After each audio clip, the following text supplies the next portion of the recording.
Welcome to the Virtual Memories Show. I'm your host, Gil Roth, and you're listening to a weekly podcast about books and life, not necessarily in that order. You can subscribe to the Virtual Memories Show through iTunes or by plugging our RSS feed into your favorite podcatcher. You can find the RSS feed on our websites, vmspod.com or chimeraobscura.com/VM. We're also on Twitter and Instagram at VMSPod, at Facebook.com/virtualmemoriesshow, at virtualmemoriespodcast.tumblr.com, and on YouTube and TuneIn.com, where you can search for Virtual Memories Show. And if you like this podcast, please go to the iTunes store, look up the Virtual Memories Show, and leave a rating and review for us. Maybe that'll inspire Apple to promote us a little.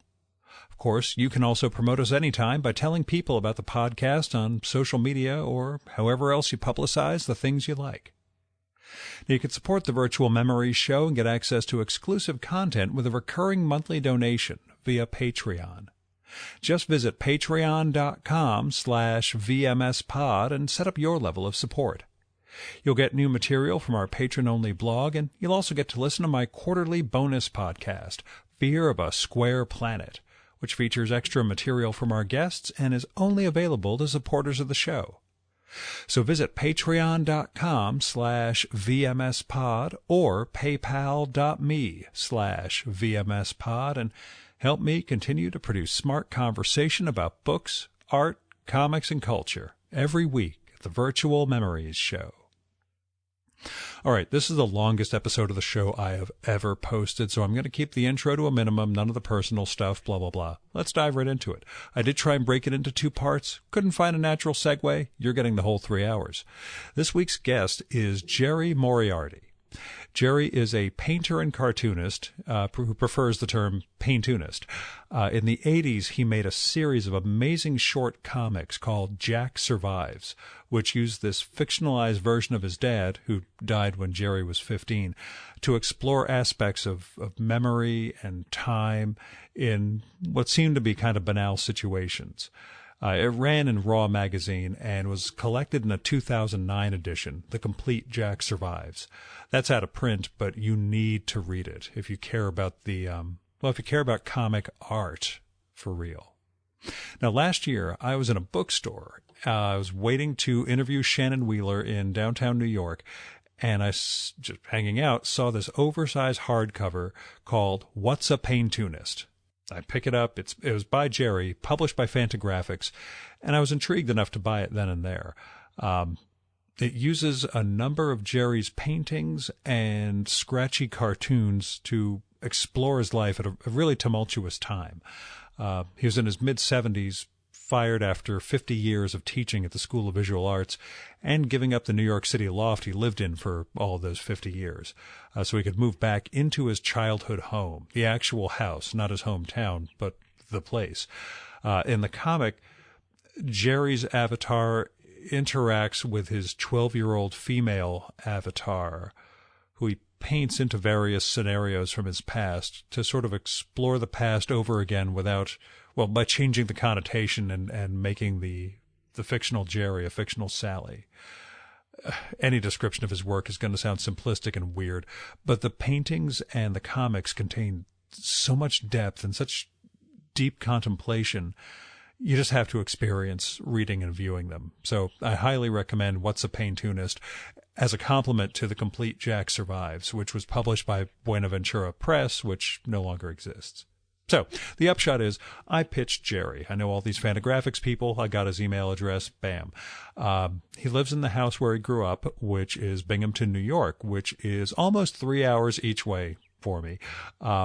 And from past interviews, I knew Jerry was kind of talkative. He's had a heck of a life, so I didn't mind, getting a sort of encompassing conversation with him. Still, this conversation is 3 hours long, so be warned. And here's a bio for Jerry from his publisher, Fantagraphics. Jerry Moriarty is a paintoonist from New York. He earned a Bachelor of Fine Arts in the Pratt Institute, and his best-known work in cartooning is the comic Jack Survives. He taught at the School of Visual Arts in New York City for 50 years. His newest book is What's a Paintoonist?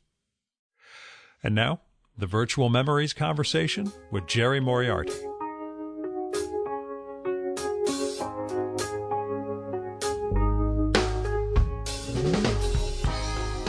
Comics, the graphic novel people, geniuses to me. I mean, Art Spiegelman's brilliant, Ben Catcher's brilliant, Patrick is pop culture and brilliant. Things he's doing with, I understand. With Jane, what's her name? The chimpanzee. Oh, Goodall. Goodall, exactly. And he's taken the whole thing, the Mutz thing, right to the world, in such amazing ways. And he's done. I haven't seen Karen in so long. She's such a sweetheart. Right. In the punk band, she always wore a Catholic girl high school outfit, and O'Leary was this huge guy who was he was affiliated with the Pagans, the motorcycle, New Jersey motorcycle group. And he didn't ride a bike, but he was so big, and it was like Patrick could talk about the Fighting O'Learys. They would be fighting with each other's brothers. So when he got on stage in CBGB's, he'd take out his dick and piss on the audience, and things like that. You go, whoa, that really takes not only the dick but balls, Yeah. He could be drinking beer, but he wouldn't be drunk. He'd be singing this kind of like sweet, Detroit kind of sound. I think Gladys Knight or somebody he loved. And so Karen would come out. She'd have, the whole like high school Catholic girls' school look. And there was a band that came out. It was the Dead Boys from Cleveland. Steel Tips was a setup for that. It was almost a house band. Mm-hmm. I mean, Hilly, adopted them kind of, they're around a lot. And I was only there because I was like the plastic tip, Of the Steel Tips, you were the plastic tip? Yeah. Because I played saxophone. First, I was the only acoustic instrument there. Nothing hooked up. And I didn't play it well, which is perfect. Yeah, it was punk. Yeah, exactly right. I mean, that was the whole point. It was like, it was sort of like whatever was raw, literally inside of you, your desire was more important than, chops or other stuff. Though they did have chops. I mean, Patrick was great on drums, and his brother Mick was great. I forget what kind of guitar he played. And there's a bass guitar player, and then Tommy O'Leary and Tommy Leary and Karen. That was the normal group. But every once in a while I'd get a call from Patrick to say, "What do you think? You want to play tonight?" Like he's sure. Already there. So I said, "Yeah, I'm in the cabin, gone." There's no practicing any of any kind. It was. I'm sure they did, but you were just the saxophone that would play over and whatever. It was perfect. It was like, thank you, Patrick, because it was, once we're playing, people would even come back because in CBGB's going to the bathroom, you had to go past this like curtained room, and that's where the bands would so-called be their dressing room, so to speak. It was right behind the bandstand, which is so small and tiny. And, of course, Joe Coleman was in that group, And he used to, like, do outrageous things that later on he actually put into an act when he started geeking. Yeah, I was going to say, it's not like he mellowed out. No. It's not like that was his only foray into... No, then he started geeking, and that was way too much. He didn't do it then. Yeah. But he did something that was more dangerous to him. Actually, I think geeky would be, too. But he would... I remember one thing that was brilliant. He came on stage and he was singing this song. He was pouring Rich Hart liquid tempera, you get in grade school kind of stuff, in a bottle. He poured blue over his, it's coming down, and he's singing, he's spitting out blue now, It's water soluble, so it's like people are getting splattered with blue.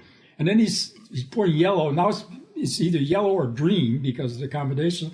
And it's boop, boop, and you know, went on like that red. And he's singing the song still and spitting and, you know, like outrageous. And of course, the audience is getting smeared up with all this stuff, which they loved. And it was a pre-stage dive time. It was just about starting, but not quite. So the audience didn't know what to do when he dove off the stage. He'd just get out of the way. Yeah, do you catch a guy or do you let him? Yeah, right. And he'd get out of the way. He'd hit the floor, you know, and he'd be bleeding and stuff. He'd come back on the stage. He loved that. I mean, he loved it, or, you know, masochism it is, but he loved doing that. And he was also in my class, the same time as Patrick.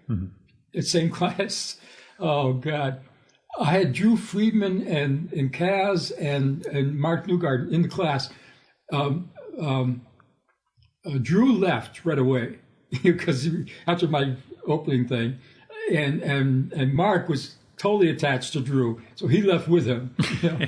I mean, we became friends later, Mark and I've never had a sit-down talk with Drew in my life, but with Mark, yes. And Kaz stayed because he was like this New Jersey factory working guy, you know, who just happened to wander into art school. And I seemed more like his world.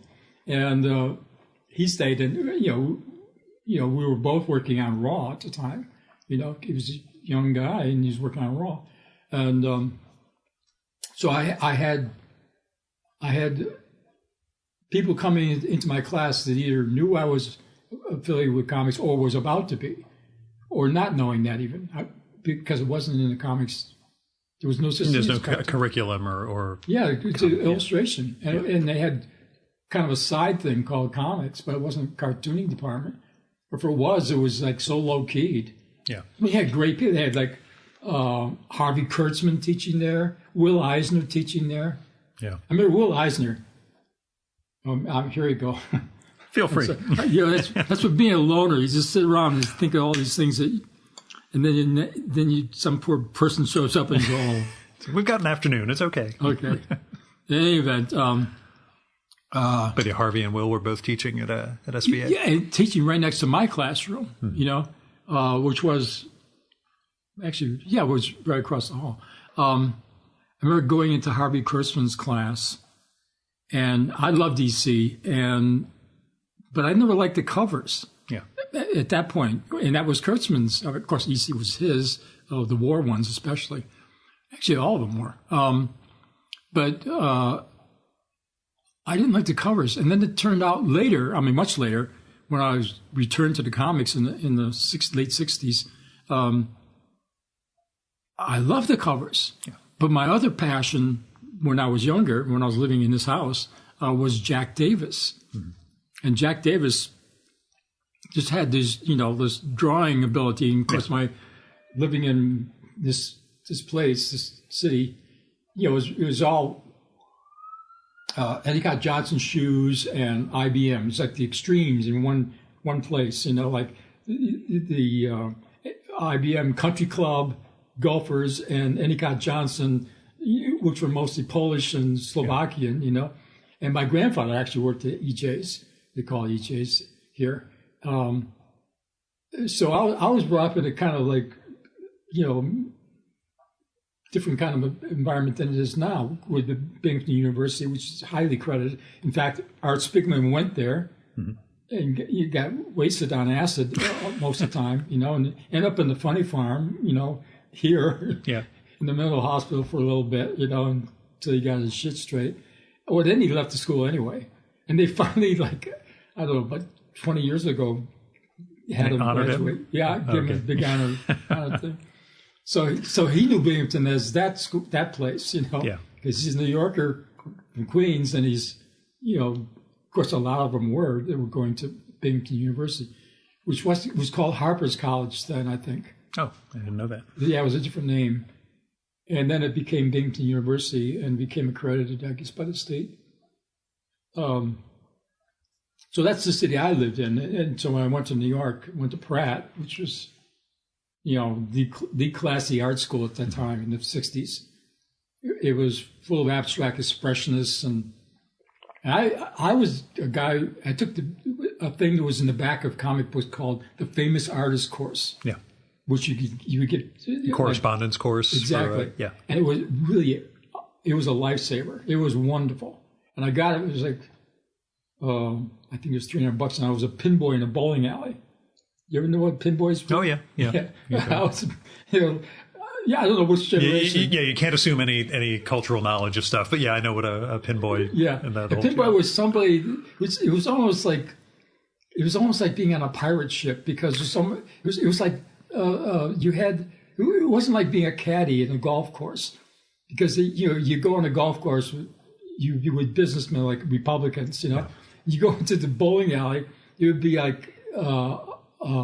The guys from the shoe factory. And they would be throwing balls at you, and you're a worker too. And you send the balls back, and they would, for them to throw them at you again. And I was like 13 and 14, which was underage anyway, so I had to have a fake name and stuff. But that was the way it was then, and it was pretty cool because I didn't like school, of course. I mean, I say that because everybody I knew didn't like school either. So I would come home from work at like 11 at night and sleep through my classes in junior high and high school, which is where I was going at the time.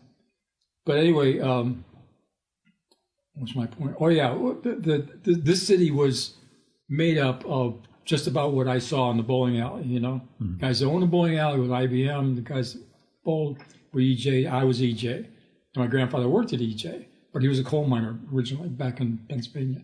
My mom was a coal miner's daughter. I'm going way too afield. But anyway, so that's the whole stuff I took to New York. But I knew I was grounded being from this town, So I was in New York. I wasn't going to be, weirded out by New York. I was going to, and you're young, and of course you're pliable as hell. Yeah. And so there I am in an art school. I was the town artist basically here, I was in the paper and everything, because no one else cared. I mean, they cared enough so that I got attention, My family loved it. My dad loved it especially.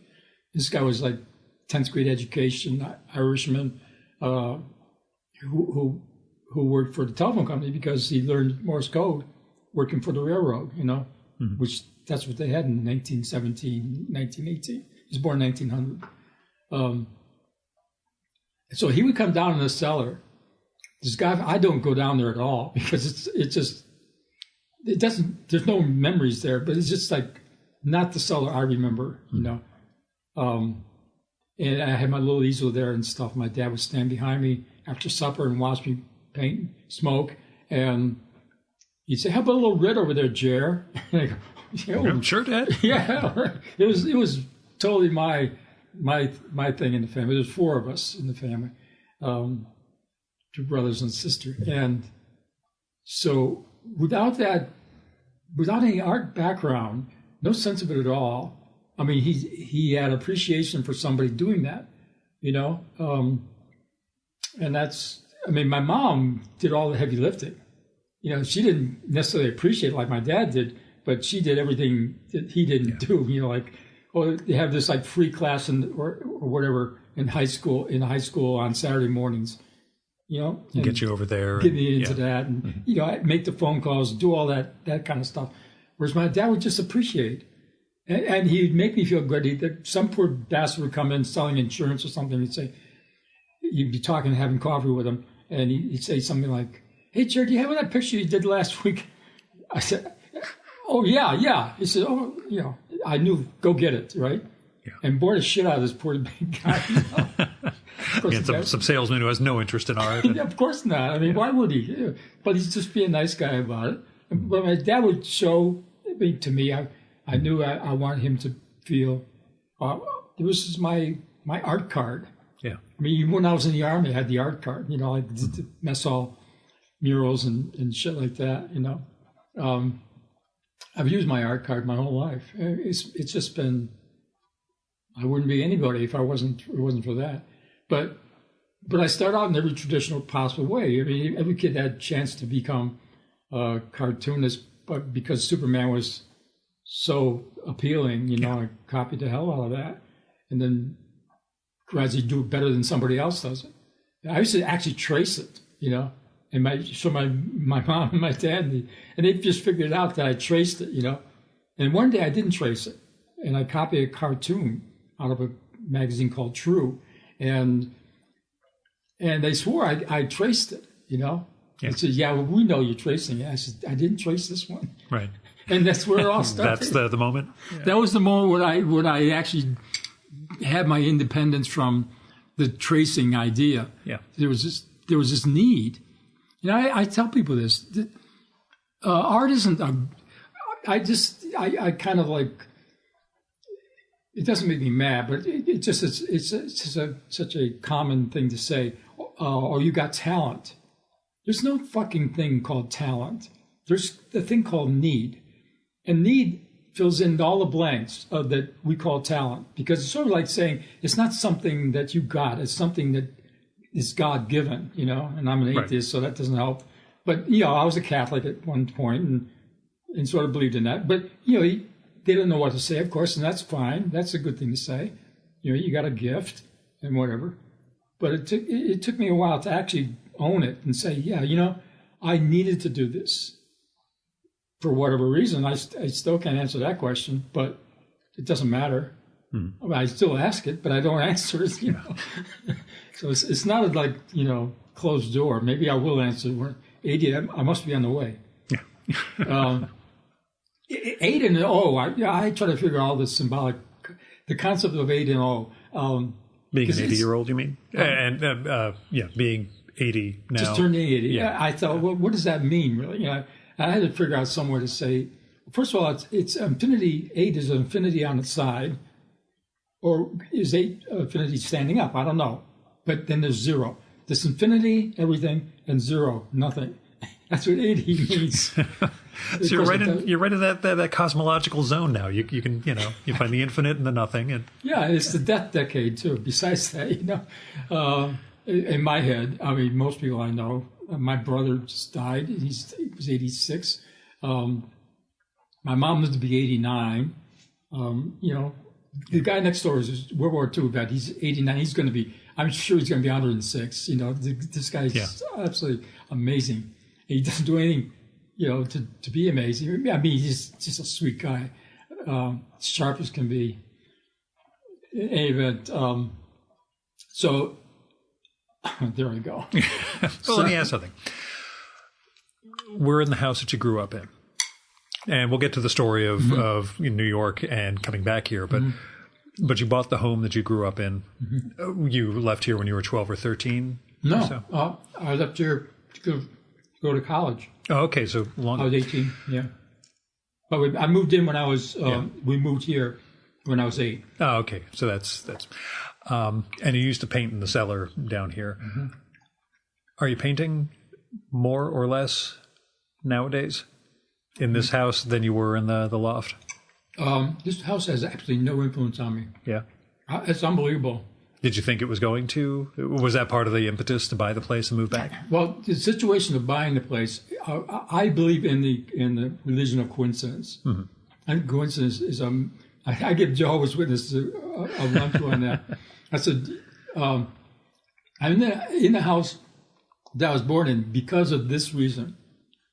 First of all, I do memory pictures about my childhood.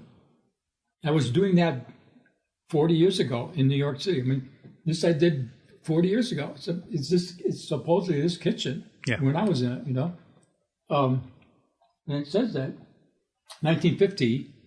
I'm thinking my mom, but she was an older woman there because she would have been 48 in 1950. And I was using photographs at that point, but just of her, but nothing else. There's no images except some snapshots that were left over, So I knew what it looked like, but I also knew what it was, and accepted that. But I wasn't completely committed to totally from head stuff, at that point when I did that painting. So we're talking about 1970. I did that painting? Yeah, 1970. And I lived till in that place. I moved in there in 1965. I lived there till 50 years, till 1914. 2015, yeah. Yeah, right. And so there you go. so the memory thing was there. Well, here's what happened. I've been teaching at School of Visual Arts for 50 years.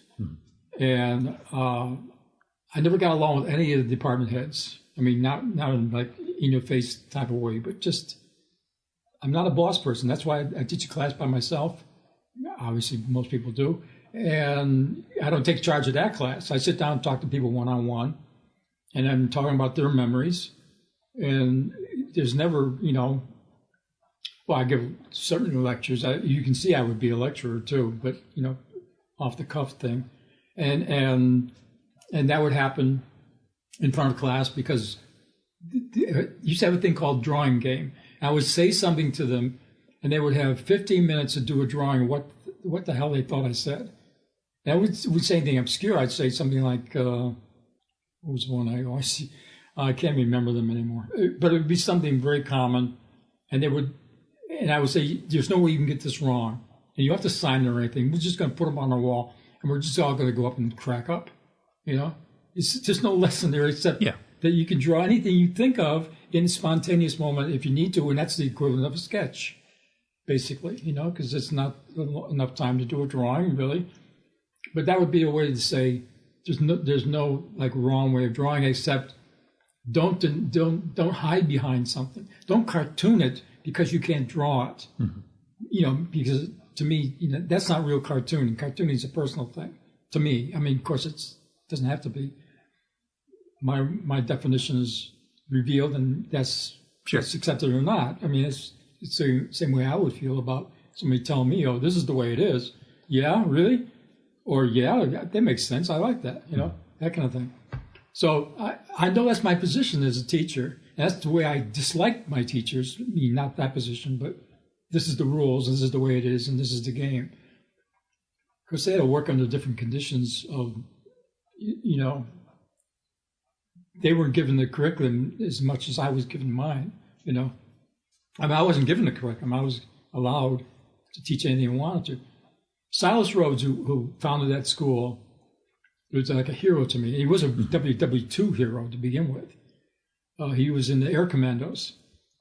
And these guys would jump out of airplanes in Burma and in Thailand behind enemy lines. And he met people, Milton Caniff, who did Terry and the Pirates. Yeah. The guy that he Steve Cochran, or whatever his name was in Terry, was based on a real guy who was in the air commandos. And so Silas knew this guy. I mean, they were all like tight buddies and hung out together. And so when he started the school, he had the advantage of, and tons of schools were started after World War II because of the GI Bill. Yeah. I mean, what a wonderful thing that was. But there was like bartending schools and all kinds of schools. So, and he was, a philosophy major, literature major at Columbia. So he had a, very, very good, strong degree. And then he got out of service. He started this art school with Bern Hogarth, who did Tarzan. Right. He did Tarzan like an illustrator would do it, as opposed to, the cartoony Superman or Captain Marvel version of, C.C. Beck version of Captain Marvel. And so you weren't used to seeing that kind of skill in a comic thing. And they, I guess they got along well. Gary Groth tells me otherwise, because he got to know Bern Hogarth very well. Yeah, I know. I got some long conversations with him. Yeah, about Bern. No, I mean that Gary and Bern had some long. Yeah, and Silas ends up being the bad guy in this, because I mentioned to him my book is actually dedicated to Silas. Literally, because he opened doors for me without doing a thing. If you go into his office, he would literally pull a bottle, and there was another place where bottles were. He'd pull a bottle out, like a Chandler character, and put it on, and start pouring it and drink you under. I mean, and I'm a young guy. I mean, I started teaching when I was 22, and he would just be pumping me without me knowing it. He said, "What do you think?" And then I'd be wasted, and in a way that I actually enjoyed, because I felt this kind of connection to the boss, the boss. Right. And he would go into classrooms and just, it was never intimidating. It wasn't because you felt, oh my God, he's checking on me. Yeah. He's going to, it was actually reassuring. And he was during the time of the hippies, where people were like smoking pot and dropping acid all over the place. Of course, I was at the same time not doing that stuff. I'm a control freak, so I can't do drugs. Yeah. I fight like I Same can drink, here. Yeah. I can drink like crazy. I could only smoke pot with one friend of mine. He ended up ODing in the long run because he went to the whole route to the heroin. But he was the funniest guy on the planet. I mean, when he would smoke, he'd bring weed over and I would do it with him. But when I would do it with other people, I'd get so paranoid because I'm fighting the what's going on in my brain thing. Right. Which is not the thing you should do. Yeah, you're supposed to just let it go, get mellow and stupid and I enjoyed that. The complete ridiculousness of it, but I didn't really enjoy it because I'm not in control of my brain. And when I get drunk, I have no problem getting like wasted, and because it's going through my body, it's not going through my brain. Yeah. Not pissing it out, So that made sense to me. It's a body act. But I did later on with total strangers did coke, and I loved that. Yeah, because I'm a gabber. So and strangers didn't bother me in any way. And then the next day my nerves were so wired out, and it was worse than a hangover. And I realized I liked that too much. Yeah. I never did it again.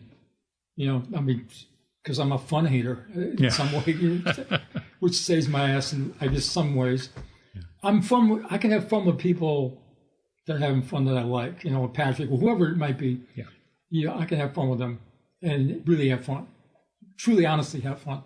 But when I'm supposed to have fun, I can't have fun. There's something bizarre about whatever's wrong with that. But that's ended up as a loner in Binghamton, New York. That's yeah. And New York is not, you can be alone in New York and not be alone by any means at all. Yeah. I mean, like across the way there's somebody doing something. Here, you're alone, and you're alone, man. Right. You're weird alone. I mean, in New York, you're not weird alone. You're alone because it's cool, or you're alone because you are alone. And it's not your fault or nothing else. I choose to be alone here, In New York, I didn't choose to. Of course, in New York, I was going to classes like 2 times a week. Yeah, had that interaction. Yeah. Oh, it was wonderful. I didn't realize how important that was. I loved doing it. Yeah. Back to the real story. To get back to how you ended up here, leaving SVA. And that was because I finally got fired and never told. Just my thing wasn't listed in the book. It was, it was kind of a Trump firing, Yeah. You just show up and you're not supposed to be there. Yeah. No, I didn't show up because it was just not in the book. And I had to, email the bastard and say, am I fired, After 50 years we chose not to pick up your class this semester. I'm sorry. Yeah. Oh, that was a mistake. We should have put it in. But but you can reapply. After 50 years, I'm going to reapply. You asshole, Yeah. I didn't go that. I just kept it. Yeah. Whatever that was. But in my own brain, I said, well, okay, this has happened. Then the building was sold I was living in, which is, amazing in itself. At the same time. And I'm thinking I got to go someplace. I mean, I could still stay there, but they had to buy the tenants out. We didn't own our places. We were paying rent, and we had already, we had a lawyer already who's dealing with the rent, something to do with the rent. And so we were not paying the rent, but the building was sold. Actually, it was 8 units. There's like 3 buildings involved. And they thought that in that part of the city, there's a bunch of skinny hotels going up. Not only that, condos are going up all over places. It's definitely hipster land now. They have what they call it, hookah bar, something. Yeah. Whatever the fuck that is. I know where it is, but I can't imagine that being where it was. Anyway, so I Google it sometimes to see what's going on. How your street has changed. Oh my God, that's all gone. But the building's still there because this building was built in 1852. I mean, all these buildings are totally old, and they're in amazing shape. and they look like they're old too. It was just even better. My nephew calls me up. He was a former cop here, so he's connected with a lot of things. But he had a friend of his. He said, hey, I was at your house today. I said, what? I said, where you grew up, as a kid. I said, what do you mean, Gary Street? He says, yeah. I said, well, what are you doing there? He said, well, a friend of his, another cop, was working on this kitchen. He needed it because my nephew does that kind of work too. He needed a certain tool for cutting the tile, and he came over and realized from his father, who was still alive at the time, that this was the house that he was a kid in, and my older brother. And anyway, so I said, well, that's amazing. And then I had to call him back. I said, because this guy who's working in the person, the owner of the house, is about to move back into the house. His wife had died. His relatives were living there by marriage, but he wasn't from this area. He was from Wisconsin or someplace else. And they'd separated, and he had the care of the children, the 2 daughters, and he was going to move back into this house because his wife had died and his other part of the family is gone. And I said, well, at that point I just got this other information about, okay, they sell the building and they're gonna bust our ass, but we can get some money if we get them to buy you out. Buy us out, because sell it with tenants in it. You could tie it up for years. Yeah. Yeah. So they started laying big bucks on people, but we all had to agree, Right. And people were holding out and people weren't because they wanted more, whatever. So in my case, all this was happening. I was going to have big bucks coming. I had no money I'd saved more than I realized even, because like I said, I'm not a fun person. So, so we're going to spend the money. I wasn't living with anybody at the time, We went through plenty of those scenes. In any event, the situation was that. And so I said, ask him if he wants to sell the house, because this is all coming in. I make, same decisions happen in art. They happen in real life. It's not just an artist thing. There's an opportunity, then you act on, then you can change your mind later, or you can change it later, whatever. And something about me is wired that way, that does that, but not very much, I'm not spontaneous, so let's go and screw around. I got to have a certain amount, like I say, I'm a control freak to a certain degree. And so this was too much. And and my nephew calls me back. He says, yes, he wants to sell the house. Mm-hmm. He will sell the house. And I got a guy now. First of all, this guy's a former cop. SWAT's team, the whole 9 yards. He's a big deal cop, my nephew. And he's out of that. He's retired. And he took me through buying a house. That's an adult thing to do, Yeah, and 70-something at that point, but yeah. Well, not only that, but he just knew everybody. Here's the thing you're supposed to have. Here's the lawyer. Here's this. Here's that. He just covered the whole thing. The guy was amazing, and so there it was, and got this out for 74 thou. Had that money. That wasn't even the money I was going to get from the new actual buyer of because somebody did buy the buildings. Now they had to get the tenants out, and everybody else I was there longest of anybody, So of these 8 units, I was the first to go because I needed that money. I thought, but I really didn't. I actually saved enough to buy the house and still be okay. Meanwhile, I started on Social Security at 62, so I had that coming in at the same time. So you're one of those artists who actually managed to transition into, senior citizen. Huh. And I don't sell my art. Yeah, that's something I also want to ask you about. Well, the thing is, I'm not making what's luxury items for rich people. That's my. It's not like I believe in my substantial working class ethics. Oh, yeah. It's not a Yeah. ideological position or anything. No, it's just because, first of all, it's going to belong to somebody, and I won't be available to see it. It's going to belong to somebody as a personal thing mostly, because my art's about my life. Plus the fact that I just didn't like the concept of selling it to rich people. Though, like I'm saying, Silas Rhodes, the richest person I knew, I mean, he was driven to work from, some fancy place up in Westchester by a driver who happened to be a boxer, I mean, he had his nose all pushed around. He was a real good guy, and a young guy. And Silas was like he was all classes. Yeah. He was called before House Un-American Activity Committee in front of McCarthy. Yeah. Because they thought that SVA was pink. We're talking 1952. Yeah. 53. And he sat in front of McCarthy, Joe McCarthy, tail gunner Joe, and he said to him, he said, I'll talk about patriotism and shit. He says, I'll back my war record against yours any day. And McCarthy said, okay, any questions? Because he didn't want that to go anywhere, Totally ended that right there. Wow.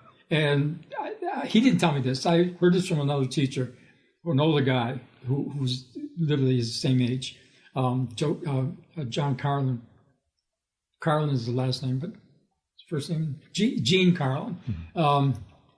He told me that, and he was a complete, talk about liberal.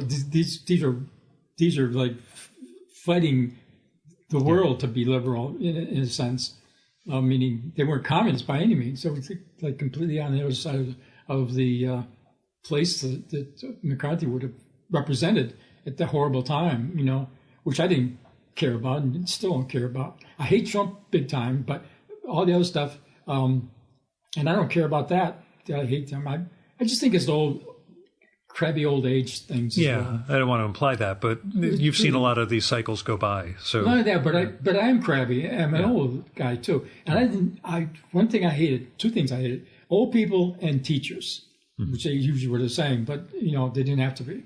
And it turns out I had good reason to dislike old people. Teachers, not so much, because I became an old person and a teacher at the same time. Right. So what do you say about that? But the notion that old age is like seamless, I'm finding in my case now. I can't, because like I say, the guy next door, not at all. What do you mean seamless? Well, it's seamless in the sense that, okay, you get old, but nothing changes. Your brain, or you may become less facile, but the notion that there's not really sea changes, the thing I didn't count on, that there's already things that were different in you forever, from the beginning. I'm assuming this, I'm making it sound generalize. like it's okay. True. Yeah. Anyway, I'm finding prejudices and all kinds of stuff in me that I despise. Actual prejudice, like for young people. I mean, it's really good that I stopped teaching, but it wouldn't have happened because what the young people did for me, because they would be between the age of 18 and 22, and then I had night school, which you get older students, older, but also very much the same age group. They just didn't have the money for school, which is another obscenity. How much it costs? Yeah. That is unbelievably obscene. Kids get out of school now. I mean, I had to go through loans too, but New York State loan or whatever. A couple of $100 or something for a semester. Yeah, it ended up I didn't pay it back, and then they got on my case and just rescheduled everything. And, it wasn't impossible. I could actually make enough money in the summertime to pay back loans. It's impossible now. Absolutely impossible. So I was seeing this with these, to be an art student, what do you think is going to happen? There's zero chance of making money when you're going there knowing that. It's romantic too. I'm not against it. Yeah. But it's not, unless you want to play that game, which you can, of course. It's like music and any other form of guarantees. So that was cool with me because I was a beat generation, right? This was cool was just being born, in fact, you know. Yeah. James Dean was just showing up, you know. It turns out he wasn't so cool, but you know, whatever cool meant was a distancing from another position that was relatively accepted as an age group doing something in a programmatic way. And I wasn't, and we weren't. And I think not just because I'm an art student, but I think it was generally across the board that way, because it turned into the hippies eventually. So I went from the Beats to the something in between to the hippies. Well, of course, Vietnam helped that, but there's young people ready for that too. I mean, I was drafted, you know, because, you know, that right age, but I didn't go. I joined the reserves. That was your option. Nothing was good. It was 1960. Yes, to say late 50s, very early 60s. Yeah, I graduated from Pratt in 16. I knew that immediately made me eligible, and of course, I got the whole thing. I did my silent protest. I came up to Binghamton because I had to go through my own office or whatever the hell the draft board. Yeah. And I had to go to my physical at Syracuse, and I grew a full beard, and this is during the time of Castro. You know, and in this small town, if you had a beard, you were Castro. Or it was funny. It was just like, hey, Castro, yeah, car window. It's like porch sticks, you know? Yeah. You know what porch sticks are? No. Guys that drink and sit on their porch and yell at people walking by. That's self-explanatory then. Good. Yeah. There's this show called At Midnight with Chris Hardwick. Yeah. Oh, yeah. A wonderful show. I miss it big. But he brought that term up. It must have been around before, but he talked about porch sticks and explained what that was. He was from Kentucky or someplace. And so he had real porch sticks. I mean, but he was completely cosmopolitan. I mean, I just love this guy.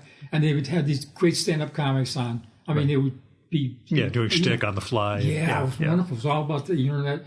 And he married a Hearst, so, you know, like, good for you. In any event, I was walking down one of the streets. I was taking a computer to be fixed. And in New York, I used to wear yellow pants and a Jam's World shirt, you know, it was like really bright. I'd get on eBay and, you know, yellow-green Chucks, you know, and that was when I go to school. Just the kids knew that they were getting somebody, you know, and I felt good about it too. I didn't wear it forever. I mean, I just came to me one time when I was into the comics. I was thinking, you know, why am I wearing blue and green and shit like that? You know, because I like to look at the comics. And I was painting things that color, and I started buying Jam's World online, and I'd hang them all along my wall. I mean, I had a 55-foot long loft that was like 10 feet high. You know, it's the top floor. Yeah. And a skylight and everything, which I don't use because I work at night. But, you know, the skylight was made it more pleasant. And on this brick wall, I'd have these things, these Jam's World shirts, all hanging on the wall. Mm-hmm. They were wonderful. And just to look at them, and it affected my art. And then my later art, also paint tuna stuff, that's all Jam's World. And that's what I was wearing, you know. Not in the house. I mean, this is exactly what I wear. I got this of 1979. And it's got holes all over the place. Yeah, I noticed when you were reaching for something, a couple of holes in the sweatshirt. It actually feels pretty good, yeah. I wash it, of course. But I would hope. But, you know, if there's pictures of me as a young person, I always made me at the time I thought of that idea. Mm-hmm. So if I was 62, I would be 62 short, 62-year-old bald with long hair. You know, I could talk about oxymoron. A bald with long hair. And it would be because I remembered at that particular age, which is, I haven't cut my hair since 2000, so it's any time since 2000. So in any event, let's take we were on the draft board for one point where you were being called Castro while you were walking down the street. Yeah. But And what happened was the thing was I wanted to make them decide that I was too crazy. I mean, first of all, I knew people immediately in a small town decide artist is a crazy person. Mm-hmm. Even to think about being an artist is right. But I knew it was because I was a regular guy and I worked in a bowling alley and stuff like that, that I was like, you know, I was in a fraternity because high school actually had fraternities, which I'm totally against now, but they used to have fraternities. I'm glad they had it then, you know. And it was a good fraternity. I dated, you know, a very sharp, you know, big sorority girl.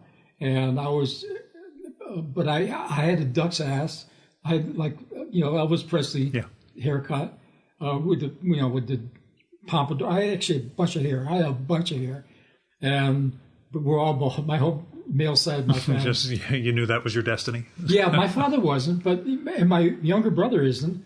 But my older brother is just like me, and we're half Welsh, English, and then Moriarty side totally Irish. My father, not from Ireland, but, you know, Irish American. Both sides. Bridget O'Brien, which is his mother's name. My middle name's Brian, spelled with an E.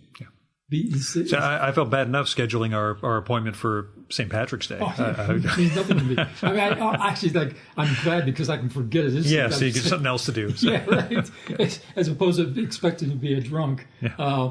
I mean, I got, you know, I like my name because I can say this to my classes.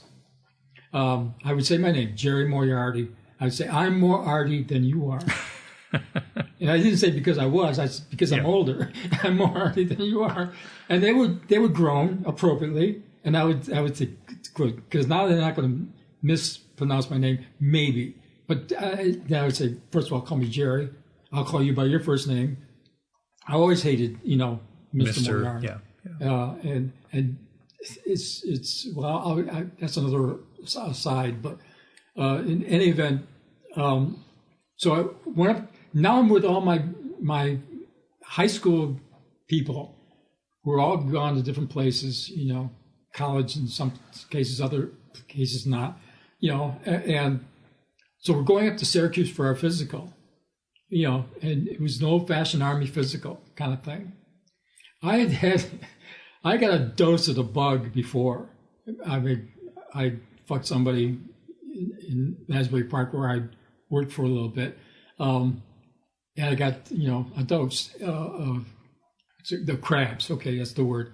I'm trying to think of what the word was. And I had to shave my balls and everything, you know, and put on this blue salve. Yeah. Which is crazy. Anyway, but I had to do that. Now here I have a full beard and no hair on my balls, right? so I go into the sound room, you know, like that they do the audio thing on you know, by myself with this guy. And the guy's looking at my beard. I had a really good beard. He said, "That's a nice beard." And I'm thinking, this is not working. You know, he's accepting my beard. He's admiring my beard. He doesn't know I'm an artist, and he's accepting my beard. I said, this is not good.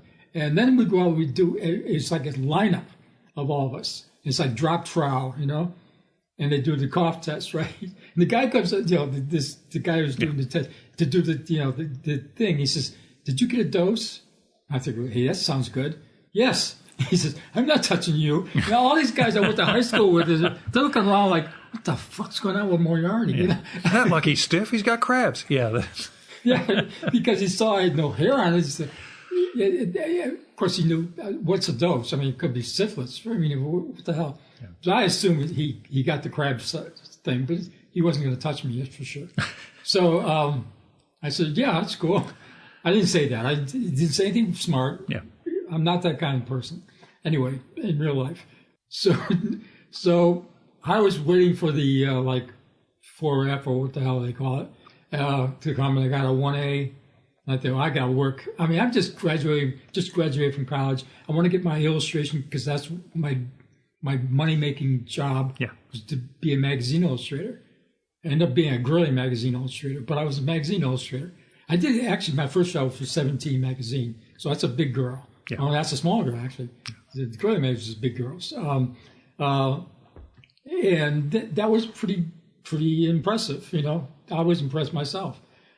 But, you know, I had to go around to the Madison Avenue, do the walk, you know. Had to come from Brooklyn. It was during the time of the subway bomber in New York. There was a guy blowing up subway trains. He had some kind of attitude about Con Edison, and they called him the subway bomber. I'm walking on a train with a big folio. Yeah. And it was huge. It was bigger than most of them were. But it certainly wasn't like advertising guys that have small ones. And photographer guys had small ones. But illustrators had big ones. And I played a game with that one too. One day, I'm on the subway. I see people looking at me right away. I got on in Brooklyn, and they're looking at me because I got the big bag and I got a beard. Because I kept my beard, and of course that's like I'm saying, Castro was criminalized correctly, but because they had a beard, that they had to the danger, that I must have maybe, because I had a baby face, but nonetheless. Yeah. I got on the train and I just felt like I was just going to enjoy myself. I do like having fun with myself.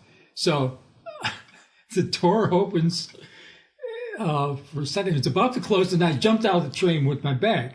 And I was looking back at it and they're looking at my spot. Like, is the bag still there?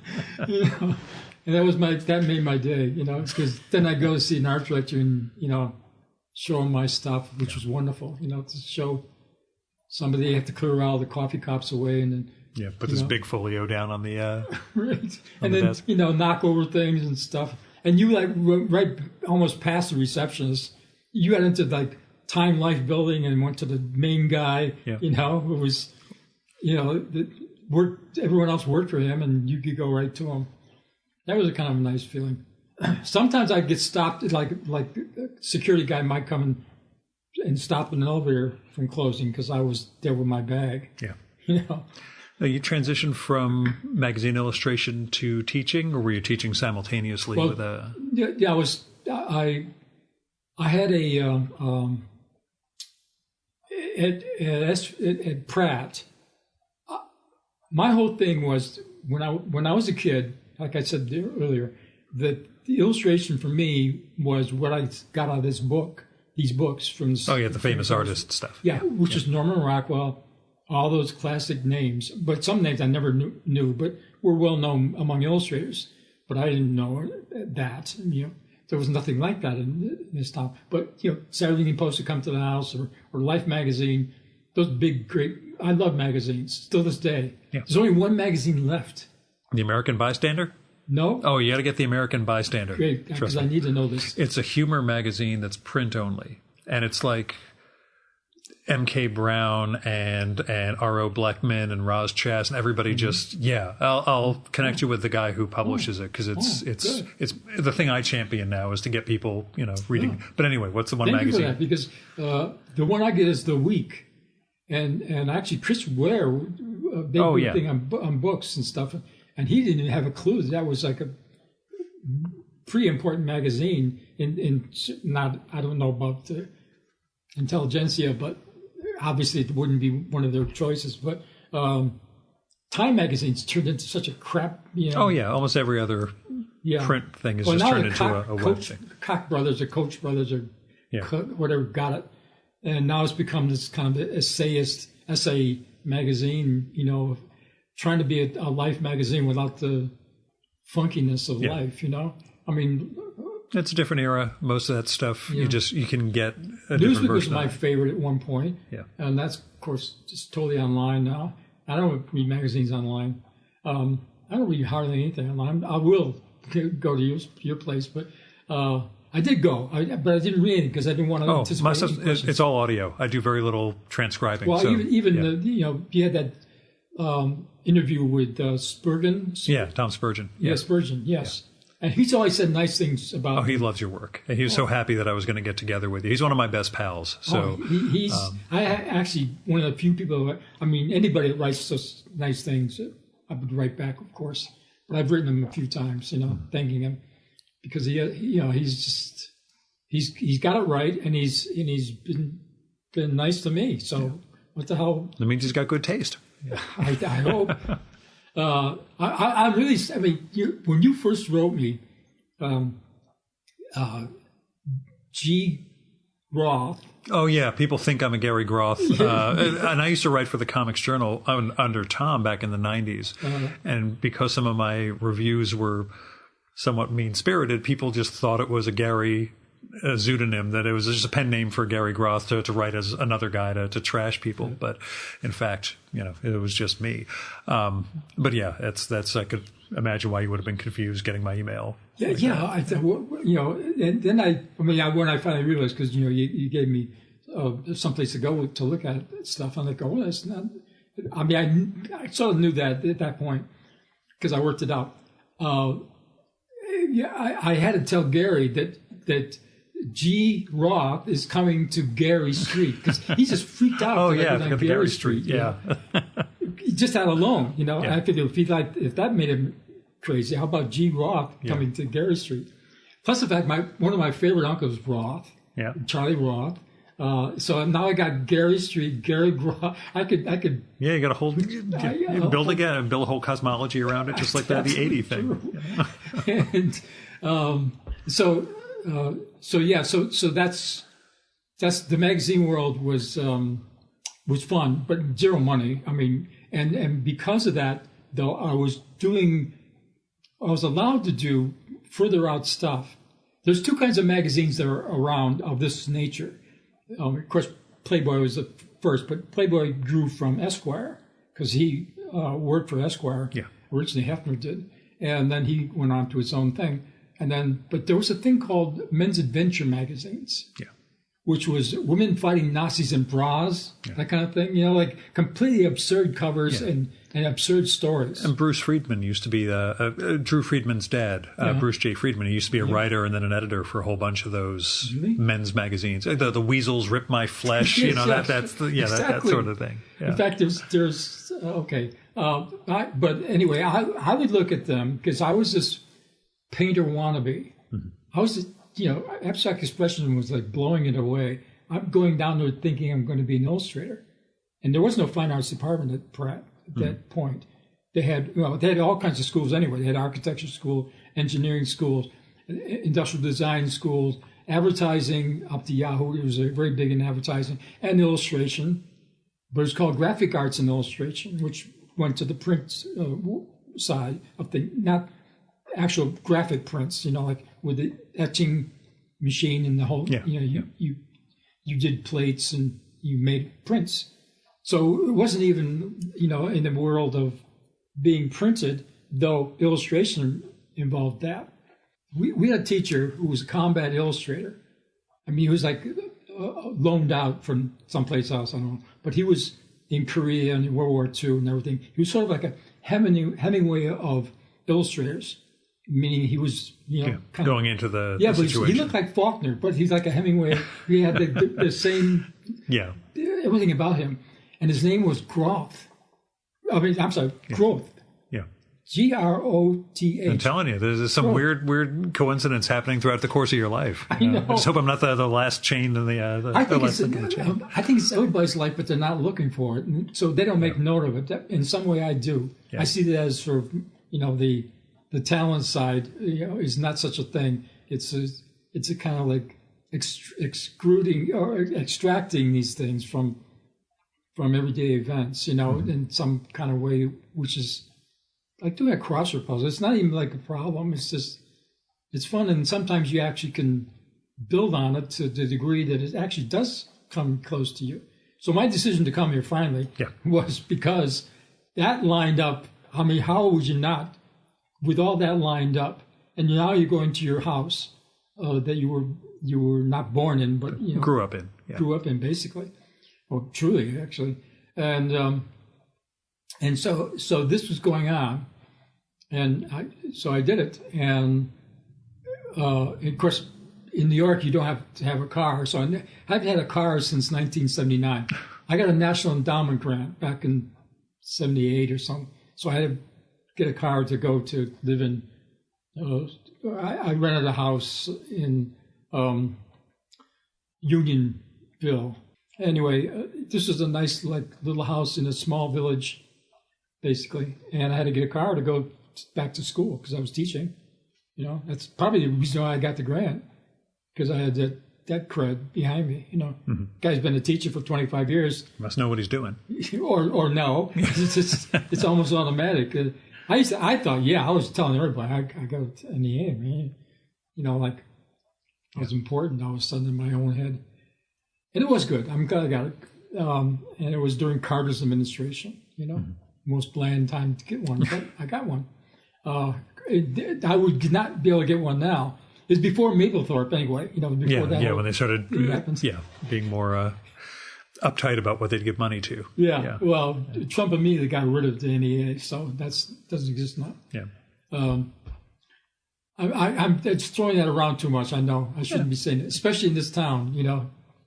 I don't know about you, but especially in this town, and it means nothing in the long run because I'm just like a pissed off old man. That's all. Yeah. Anyway, so here I am at Pratt, and I'm thinking I'm going to be an illustrator, but I'm all of a sudden I'm in the cool vein. Meaning I want to be cool, and I'm meeting really smart people, knowing I'm not that smart, but knowing I got the art card, but they got the art card too, so they're smart and they got the art card. This is what I expected anyway. I expected them to be smarter than me in a other way, in other words, in reading and other things, that they would have more sophisticated view of stuff, which didn't mean anything in the long run. And this was proven to me one night. We're at this bar called the Alibi Club, which was pitchers of beer, and we're all sitting around the table, all art students, all major involved with art. And all of a sudden, somewhere along the way, in some drunken stupor, I said something about Jack Davis. And mouths opened. We weren't talking about de Kooning now. Yeah. No, they were in agreement. And all of a sudden, they started saying their comic they all glommed on too? That's awesome. And it was like, the truth is known, And then finally, after that was over, of course, never mentioned again. Yeah. But there it was. There was the truth. The one moment of not being cool, but it turned out everybody shared that in common. Right. Because you're hammered, first of all, and you were in that mode, So that gave me some, but I never forgot that moment. So there's something important about that moment. In any event, so the painters were Jackson Pollock, of course, and de Kooning especially. Mm-hmm. I got to meet him later in a really cool way, too. There was this club in New York called Slugs. And Slugs was on the Lower East Side where the Hells Angels are, or near Cooper Union. And this is where the jazz players really went. There's a place called Five Spot where they went to, but that was like a second version of Five Spot. Slugs was the original. People like Charlie Mingus and people like that would be there. And it was the sawdust floor thing and whatever. So I was with my girlfriend, that one, and she loved jazz too. Well, she had to. She had no choice. And so we were going to this place called Central Hotel, which is where a lot of our artists in Soho, where a lot of artists were drinking. That wasn't one of my favorite ideas, but I thought, what the hell? I'm drunk now, so what the hell? Get there. So I did a kind of Fred Astaire across town to there, doing a little dance and shit. So by the time I got there, I was pretty well okay, and she was okay. And who's sitting in the corner talking with somebody, actually turned out to be an art critic, was de Kooning. Wow. I said, that's Bill de Kooning. And she says, who? She's like 13 years younger than me. And so she's a total hippie. And so I said, that's Bill de Kooning. And I said, why don't you go? I knew he loved women. I said, why don't you go over and talk to him? and so she said, okay. She's totally up for it. And she wasn't stupid. She was just, she knew what the score right was. Look. She looked like, one of the mamas and papas, the good-looking blonde. Yeah, Michelle Phillips. Phillips. That's Michelle Phillips. Right? Exactly, yeah. Michelle Phillips. Yeah. And she looked like the one that's from the, well, it was a TV show. She would get stopped on the street because she looked like an actress. Yeah. She looked like that particular character. And Lynch had used the same character in his Twin Peaks thing. Same actress, I mean. Oh, God. Mod Squad. Quincy Jones's wife. Tippi Hedren? No.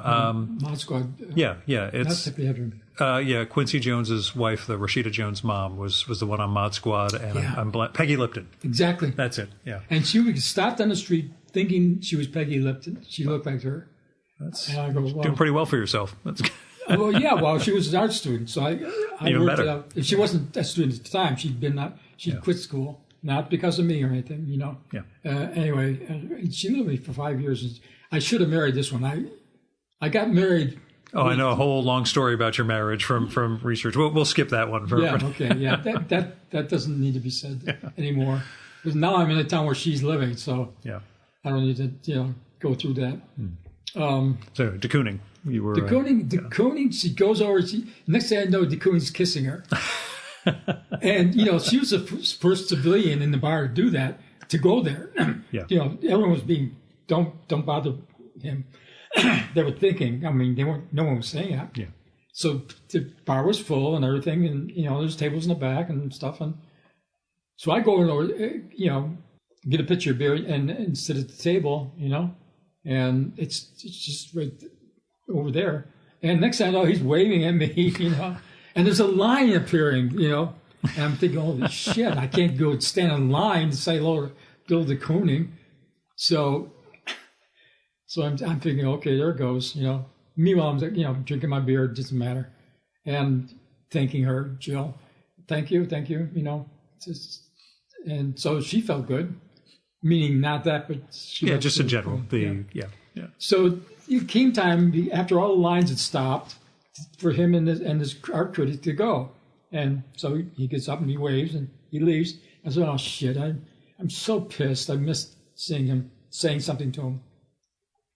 And I look up and Jill's not there, and she'd gone all the way to paying the tab, took him by the arm and brought him all the way back to the table. Nice.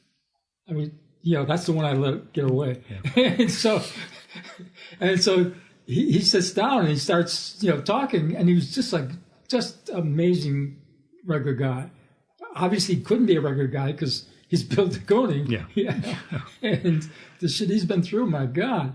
And so, I mean, I was all over him. Like back then, I was a Gabe Pressman. Was just a TV guy, NBC in New York, Channel 4. I'm so New York. I can't. Yeah, it's what you just have those little cultural, touchstones and references. I completely did not think. I thought I was grounded, small town guy. That I was sophisticated enough to be a New Yorker, but not a New Yorker. Never ever could be. I'm a total New Yorker. 60 years. You absorb that stuff. You absorb it and you want it. Yeah. I mean, it's not because I hated it. I loved it. Yeah. I love New York. I didn't hang out in New York. I didn't go to major openings and stuff. Yeah, what do you miss? What do you miss most since moving back up here? I miss the energy, which is always been there. I mean, and I just took it for granted. When I moved to New York, I mean, I lived in Brooklyn. I could have been here. I mean, I stayed there for 4 more years after I got out, or 5 more years after I got out of school. I moved to New York, Manhattan, in 1965, but I lived in Brooklyn still for 5 more years after school, in the same neighborhood. So I had some sense of it. And I was going to New York all the time with my portfolio, back and forth. So I had that experience of being a commuter, so to speak. Otherwise, I wasn't a commuter because I lived so near school. Yeah, once you're on 28th Street, you can Well, on 28th Street, I lived near SVA, but in Brooklyn, I lived near Pratt too. Oh, yeah. So I kept that 2 or 3 blocks away thing. Anyway, so de Kooning is like, I was saying some people I was teaching with were people that he was in what the hell is that? The Depression thing, TVA or TW. Oh, yeah, the WPA. WPA, yes, exactly. He was doing murals with this guy, and he was like, this guy was now in a wheelchair and stuff. And nice guy, Francis Chris, his name was. And I had a class after his in that same room, so I come in. Yeah. So I would say, nice guy, I liked him, to Kooning. And then other people started coming, because now he's sitting down, he's talking to even more like them. Yeah, once he's resettled, people are coming in. And meanwhile, the critic is there too, and he's writing shit down. And I mean, the Kooning saying out to that, of course, and as it should have been. And my name has followed me my whole life, Moriarty, arch enemy of Sherlock Holmes. Yeah. And as a little kid, say, "Oh, he said, what's your name, little boy?" Jerry Moriarty or Moriarty. No one said Moriarty. They said Moriarty back then. Yeah. My mom wasn't a Moriarty. My dad accepted Moriarty, so it was always pronounced that way. So you lose the art when you say Moriarty. You get the air, but you don't get the art. So when my father's funeral mass, and he wasn't a big Catholic either, but he did go the whole route, face value. The priests I liked were the ones who were like chaplain types that actually experienced life in a real way. And this guy said my dad's funeral mass, and it's the first time I heard it pronounced beautifully and loud. John W. Moriarty. The guy's name was Brennan or something. So he was an Irishman without the brogue, because it's the Irishman that had the brogue was a total asshole, and he was the priest, the pastor. I'm so glad he didn't do the mass. Not that I even cared, but I did love hearing my name, for the first time. Yeah. Came home and back to Moriarty. So when he said Professor Moriarty for the first time, I loved hearing that. Because now that's going to put a little Moriarty in his head, like, there's a little picture of me and a little picture of Moriarty there, in Sherlock Holmes. I'm a Baker Street regular, or irregular, whatever they call themselves. But in any case, it was a beautiful night and a beautiful moment. And just realize in de Kooning's brain, he was 70 at that point, there was this tiny picture of me, and I was kind of like making it stay longer. Not me. Jill did that. Yeah, but still, you get to live in someone else's head for a little while. Yeah, and this was of the abstract expressionists. I liked de Kooning and Philip Guston the best. And Philip Guston, turned into the cartoonist style Guston, which was amazing. And my favorite Gustons. I was abstract when I got out of school because I was cool, and I was feeling it. What kind of thoughts could I have had otherwise? I mean, they weren't realized thoughts. It was like totally immature artists, and getting more so, with all kinds of light pressures coming around, and then to be an illustrator was my goal. And then I changed my mind, decided to be a painter. And then I had this whole marriage thing, which made it, I am not going to do anything that's commercially viable. Because she had an uncle who was a vice president of RCA. Yeah. So, and he thought I should be, not to me, to her, to me, that I should go and work in some advertising place in Detroit. Make money RCA off your art. Yeah. And I immediately became a painter from that point on, totally committed to no money, and committed. It's a question that I had, reading the books, researching you. The paintings serve as comics. I mean, you call yourself a paintoonist, as a hybrid of painter and cartoonist. Right. Especially and tunist. Yeah, that's what Tom Tomorrow tweeted when I posted the cover of what's a paintoonist. He's like, a cartoonist and paint. I was like, well, yes, there's that too. But and with that book in particular, you're showing your canvases, and then you have these pen and ink comic sections as the stand-in for you is explaining to the youthful stand-in what they are. Right. But when you mention not selling the art, not selling the canvases, and you're not showing because that's tied into selling.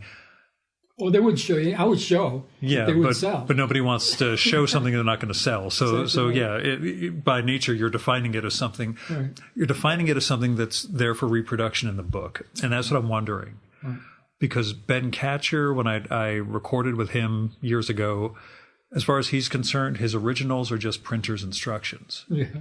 And that is so Ben to say that. Yeah, and I'm wondering, is that in a sense how you see the paintings? No, I see them as cultural challenges in the sense that when I'm painting, whether it's that kind of painting or whether it's the smaller paintings, I'm engaged in that between the cracks possibility. You know, it's an improvisational moment. Sure. I mean, it's driven by there's music behind it. Literally, there's actually music behind it. But there's also the preparedness of doing it, but hopefully not as disturbing as the preparing part. I hate to do the sketches and stuff, but I won't not do them. I have to do them. I have to open up the door, because there's a surface me that's today. Then there's this other me underneath that thing, where I'm starting to try to figure out what the hell am I going to do with this. And I draw with this flare pen, which is very black. You know, it's a felt tip pen. It's like what's the name? Papermate makes them, you know, and they're cheap as hell. It sort of looks like that, but it looks like a ballpoint. Is that? Oh, this? Yeah, it's a ballpoint. Yeah, but mine isn't. It's a kind of marker type thing, but pointed, and it makes a black indelible thing, and it's in your face, and it's raw moment, and then it begins to evolve. My brain has some. See, if I got something to look at, I got something to think about. If I got nothing to look at, I think by writing. You know, I was a little afraid about our relationship because of your pro writing. Trust me, I'm Zelig. I'm a chameleon. I will work with whoever the guest is. Yeah, but I'm just. I know. I get where you're coming from. So, yeah, I don't read unless it's nonfiction, and I barely get through that. But I write a lot. I don't write a lot, but I write more than you'd think a non-reader would write. Yeah. By virtue of, before any idea begins, it's gonna be written. You know, don't get it right, get it written. You ever hear that expression? No, that's good. That's an old beat expression. That might help me. Yeah. Because I'm paralyzed by my inability to write. But anyway, but go on in terms of. The Beats also said something about first draft, best draft. Yeah, that I think is horseshit, but that's just because of my terrible first draft. Because I'm actually setting up the whole concept that I don't go with my first thought. Yeah.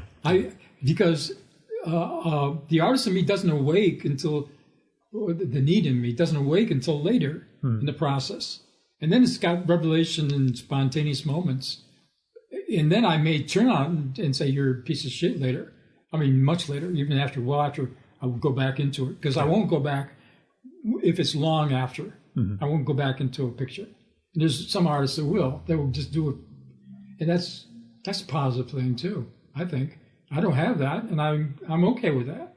You know, I can't go back and change that kind of past. Yeah. I was a different person at that slight moment, but real, as honest as I could be. Honesty is a big deal.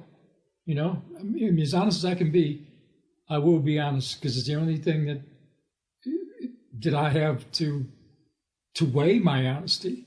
You know, and I guess that's what I'm wondering, what the canvases are physically. Like, you don't have kids, so there's not I'm going to pass this along to my children. They can do something with the art. No, but they are kids. Yeah, and that's what I'm wondering. They are kids. And in fact, I protect them. And here's a recent example of that. It's completely amazing to me. Like I've said, I don't sell myself. There was a time I obviously would have, because I was in that world of original art. In fact, when I did things for magazines, the magazines I did things for, they took the original art. Right. You never got it back. Sure.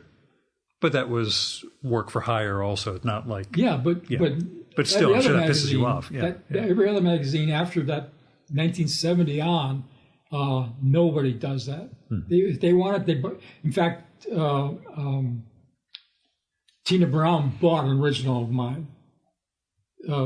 And then I found out later, because I got a call from the person that she gave it to, because she was leaving, to do the... whatever. Talk magazine was her next thing, but yeah. Yeah, with her husband, Evans, whatever. Robert Evans? Is Harold. Harold, yeah. But now she's a Daily Beast, So, she's gone on and done other things. I never met her personally. Only Francoise would pass on stuff. So Francoise passed on the notion that she wanted to buy this because she was leaving, or she didn't say that part, but she wanted to buy one of my original things, which was this printed actually, but inside again, another cover that became inside. And of course, it wouldn't have been Francoise's doing; it would have been her doing, Tina's. We didn't think it was should be on the New cover. Yorker look to it, Yeah, or whatever she perceived, whatever that might be. But anyway, I got a call from this associate editor, and he wanted to know how much the picture was worth for tax purposes. And so I just gave her the standard at that time. The standard cover price was $1,500, and I did get $1,500 for it. Mm-hmm. So I said $1,500, but I got paid another $1,500. Actually, I got paid $2,000. Yeah. No, I guess because it was inside, it was $1,500. Because it was the coverage $2,000 back then. We're talking early 90s. Yeah, exactly. Yeah. And because she had left after that. So I didn't get the feeling of, okay, Tina. Then she signed my name like Harry Moriarty or something crazy. Friends, I said, "Oh, don't worry about it. They always get my name wrong too." Not, yeah. Well, the bank did not. Citibank did not like that. Yeah. You cashed in a check for somebody else. Yeah. Yeah, right. And Harry is not close enough to Jerry. No. Or whatever it was slightly wrong. I've had that from Gary. He's sent it to Jerry, but my name in my bank here is Jerome. Hmm. Yeah, who would even keep that name, right? I mean, my poor father had to deal with either calling me Jeremiah, which was his grandfather's name. Yeah. So there is another Jerry who went by Jerry, or whatever. His oldest son was already named after him. So he named me after his grandfather and his mother's maiden name, which was O'Brien, which I already told you, spelled with an E, though. So when my mom came home from the hospital, saw that on the birth certificate, it was Brian, not spelled B-R-I-A-N, but B-R-I-E-N, which is O'Brien's spelling. Yeah. So I could say I'm totally Irish when I'm only half Irish. And I'm always, and I don't even care about the Irish. Yeah, but still, you could trade off of it for a while. Yeah. Well, I would. The asshole I hated, the teacher that fired me, his name was Woodruff, and he's an Irishman, I think. Yeah. I think Woodruff is an Irish name. Had it in for you? Yeah, well, see, that's what I'm doing. I'm stacking up all kinds of prejudices. Yeah, and grievances, Well, that's part of the aging thing and part of the being by yourself thing. That's you have time really to get pissed off about stuff. Yes. This is really by yourself. Yeah. When I would hear cars in the street in New York, of course I wouldn't know whose car it was. Yeah. I hear cars in the street. Now you know. I know exactly whose car it is. It's 7:45. It's that asshole going out to, Right. Or a predetermined asshole. Yeah. So any sound it makes. Right. It's just generically, they have to be until they prove themselves otherwise. I live in a small town too. It's okay. Yeah. So it's interesting. I mean, but in fact, I was asked to come down to MoCA. Yeah. It's in a couple of weeks.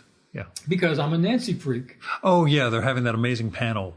And I was going to be one of them. Yeah. I was asked to be one of them. Yeah. But I had to write back to Paul, Karasak, and to Mark, because they sent it together. I would love to, but it just, I ended up, I never even expressed this before, but I love New York too much. I can't go back. Really? I really can't. Because I was wondering, I was going to ask you if you were interested in going. I'm going to be interviewing Roz Chast live for MoCA. We did one before, one-on-one like this, but Bill, the guy who's organizing the show, said, "Oh, do you want to interview Roz, on stage?" Mm-hmm. I said, "Yeah, that'll be great." And then I saw the Paul and Mark panel for Nancy and thought, "Oh, maybe, I know Jerry's a huge fan. I'm sure they've talked to him, but you really don't go back at all to New York?" I've never been back since wow. Memorial Day of 2014. Wow. My last semester and everything, I haven't been back, and I haven't been anywhere. I mean, literally, there's nobody I know in this town. I've got a nephew that shows up every once in a while. Like I say, I hate my neighbor over here. This guy I like, but, he's not the kind of person to go and say, "Hey, can I borrow some sugar?" That kind of thing. Yeah. Not that I do that anyway. I don't even use sugar. But, it's a world in itself. I mean, to be an artist, to be a writer, to be somebody that's the thing that writers and artists have in common for sure. There's no audience involved.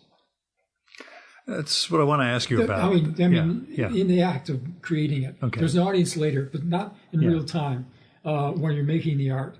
There's nothing. The encouragement, of course, is once it's out there. So the closest to an audience is making books, literally working for, and you actually making books, literally being books, literally being books. In any event, the loneliness, the all aloneness of being a writer, and so the people that would be on TV shows that would interest me, would be writers talking about art, talking about writing. Mm-hmm. But I would easily change that to art because they'd be talking about that private. Yeah, it's parallel enough to your process. Always, and they just know that, and they have the ability to articulate it. Do you think that's specific to your art in terms of the memory thing and the narrative aspect of your art? Yes, yeah. I maybe that there is a storytelling taking place in what you do, big time, and that's because my mom was a storyteller, mm-hmm. and she just, and I was her best audience. Yeah, and I was the best responder, but there was no stories for me to tell. I was a kid. Yeah. And she would nonstop tell stories, and it would be amazing stories. I mean, they would be true. Yeah. But again, being coal miner's daughter, turn of the century, there's a whole lot more experience. She was a flapper. She was all those things, Wow. Yeah. I mean, truly. She left home at the age of 15, worked in factories. I mean, she was almost an orphan, but not really, because she had like 4 brothers. When I had she had 1 sister, and the other, and 3 brothers, right? And her father he was an organizer.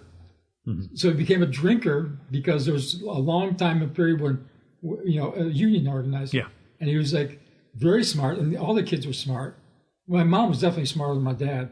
My dad had the kind of sentimentalness of Irishman. I mean, because he totally was Irish.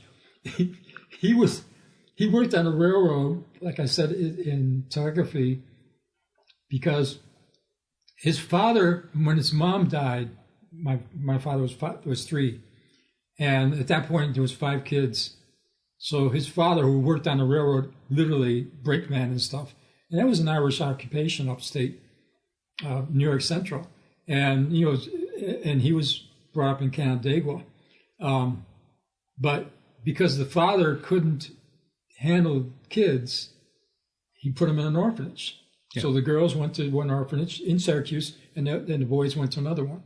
And so there was a point there where his older brother was there, who was always defending him, though he wasn't a sissy, but he was. Yeah, but you just need that. Yeah. The way the pecking order works. Yeah. And so there was an aunt who was going to adopt him, the older brother, out, but the older brother didn't want to be with this aunt because he wanted to be in the city, Canandaigua, or where the hell the city was for him, or Syracuse, actually. So my father went in his place, and they brought him up. He just had a sweet childhood. Yeah. From what I don't think he liked it because he was sort of taken care of too well, but because his uncle by marriage worked in the roundhouse or something like that. He was up there seeing him, and that's where the telegraph keys were and stuff. So he got started. Glommed on that way. Yeah. And all these Irishmen upstate would get letters from home, from Ireland, and they couldn't read, and he could read because he'd gone to grade school, and he all the way up to 10th grade.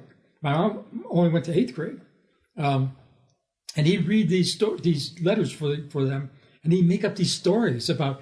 Oh, and they say somebody is screwing somebody else's wife, He was always whatever they would say in Irish, English, but an Irish term for it. He would make up these outrageous stories, and he would go into like betting parlors, and they'd be telegraphing things, and he could for the tapping he could figure out what they're saying, and he would bet on this thing. I mean, not that he was actually his older brother was a gambler, but he wasn't. Yeah. But then he got really stable, and he met my mom in a a hotel in Rochester. But my mom was going around with magazine subscriptions with this crew, you know. Yeah. They go everywhere, in New York City, everywhere. And they go into like male barbershops and things like that because they were like cute women, you know, and sell magazines to men, you know. And you end up drawing for a girly magazine. Yeah, which I don't know if she's particularly proud of. Well, she wasn't against it, you know, but it was 17 was better, you know, the fact that I worked for 17 or I did work for Sports Illustrated at one point. But anyway, so getting out of school as an illustrator. But the last thing I got in school was we had the guy by the name of Robert Weaver, who was teaching at School of Visual Arts. He was a well-known illustrator. He worked for Life magazine. He was an amazing artist. That and Ben, if you ask Ben Catcher about, he was like in love with this guy. He just had the skill, and he was a Quaker, not a practicing one necessarily. He wasn't like, you know, in your face. He was like a regular guy, but he had to go as a conscious objector during World War II. He had to go and work in insane asylums, you know, because he wasn't going to fight. Right. You know, I mean, he kept that principle. But later on, he was like a regular guy. I mean, he wasn't like you have to deal with some kind of like religious taunt or crap like that. So anyway, he came in and he looks like Stephen Colbert.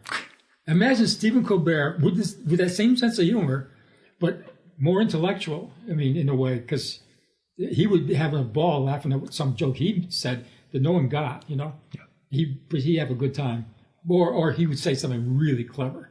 He was a huge reader, and in any event, when he came in, it was the last semester of school ever for me. You know, I mean, we were graduating, and he was lent for like 6 weeks. He was teaching at SVA, and and this is before he traveled around with JFK and with Jackie when he was running for president. So he was that highly regarded. And so he would do the album covers for certain very famous people, you know, at that point, though he didn't have a clue about music at all, in any way. And so he came into the class, and we were ready for this amazing thing. And he started we thought he was going to talk about painting as a serious thing. And he had no clue about painting to the degree that we thought he'd have, though he did have, but he didn't bring that up as any relationship to his own work, in a sense that he was more involved with Felix Topolsky, who was a person who did political social things, and he was political in his own way. Well, actually, truly political, but you didn't get it. He wasn't laid on you, you know, in any way. So he was accessible. And he ended up being, just a mentor. I mean, I confronted him right away because I was ready for him to be this other person that he wasn't. Yeah. You know, and so I started asking him about painting in front of the class. And I never talked in class. I wasn't afraid to, but I didn't give a shit. You know, I mean, didn't care about classes anyway. It was what you did there, and this was not a workshop class in the sense of it going on right there. You did things at home and you brought it in, and then he talked about them, you know. So you weren't going to be working there. My class was always workshop. Yeah. You know, it was always there, and then we talked about it there. It was never homework. So he took us to Coney Island at the beginning of the season before it really got started, and he said, "Okay, do what you see, you know, meaning you start in any way you do, and then do something about that." And so I did a picture of. I saw three.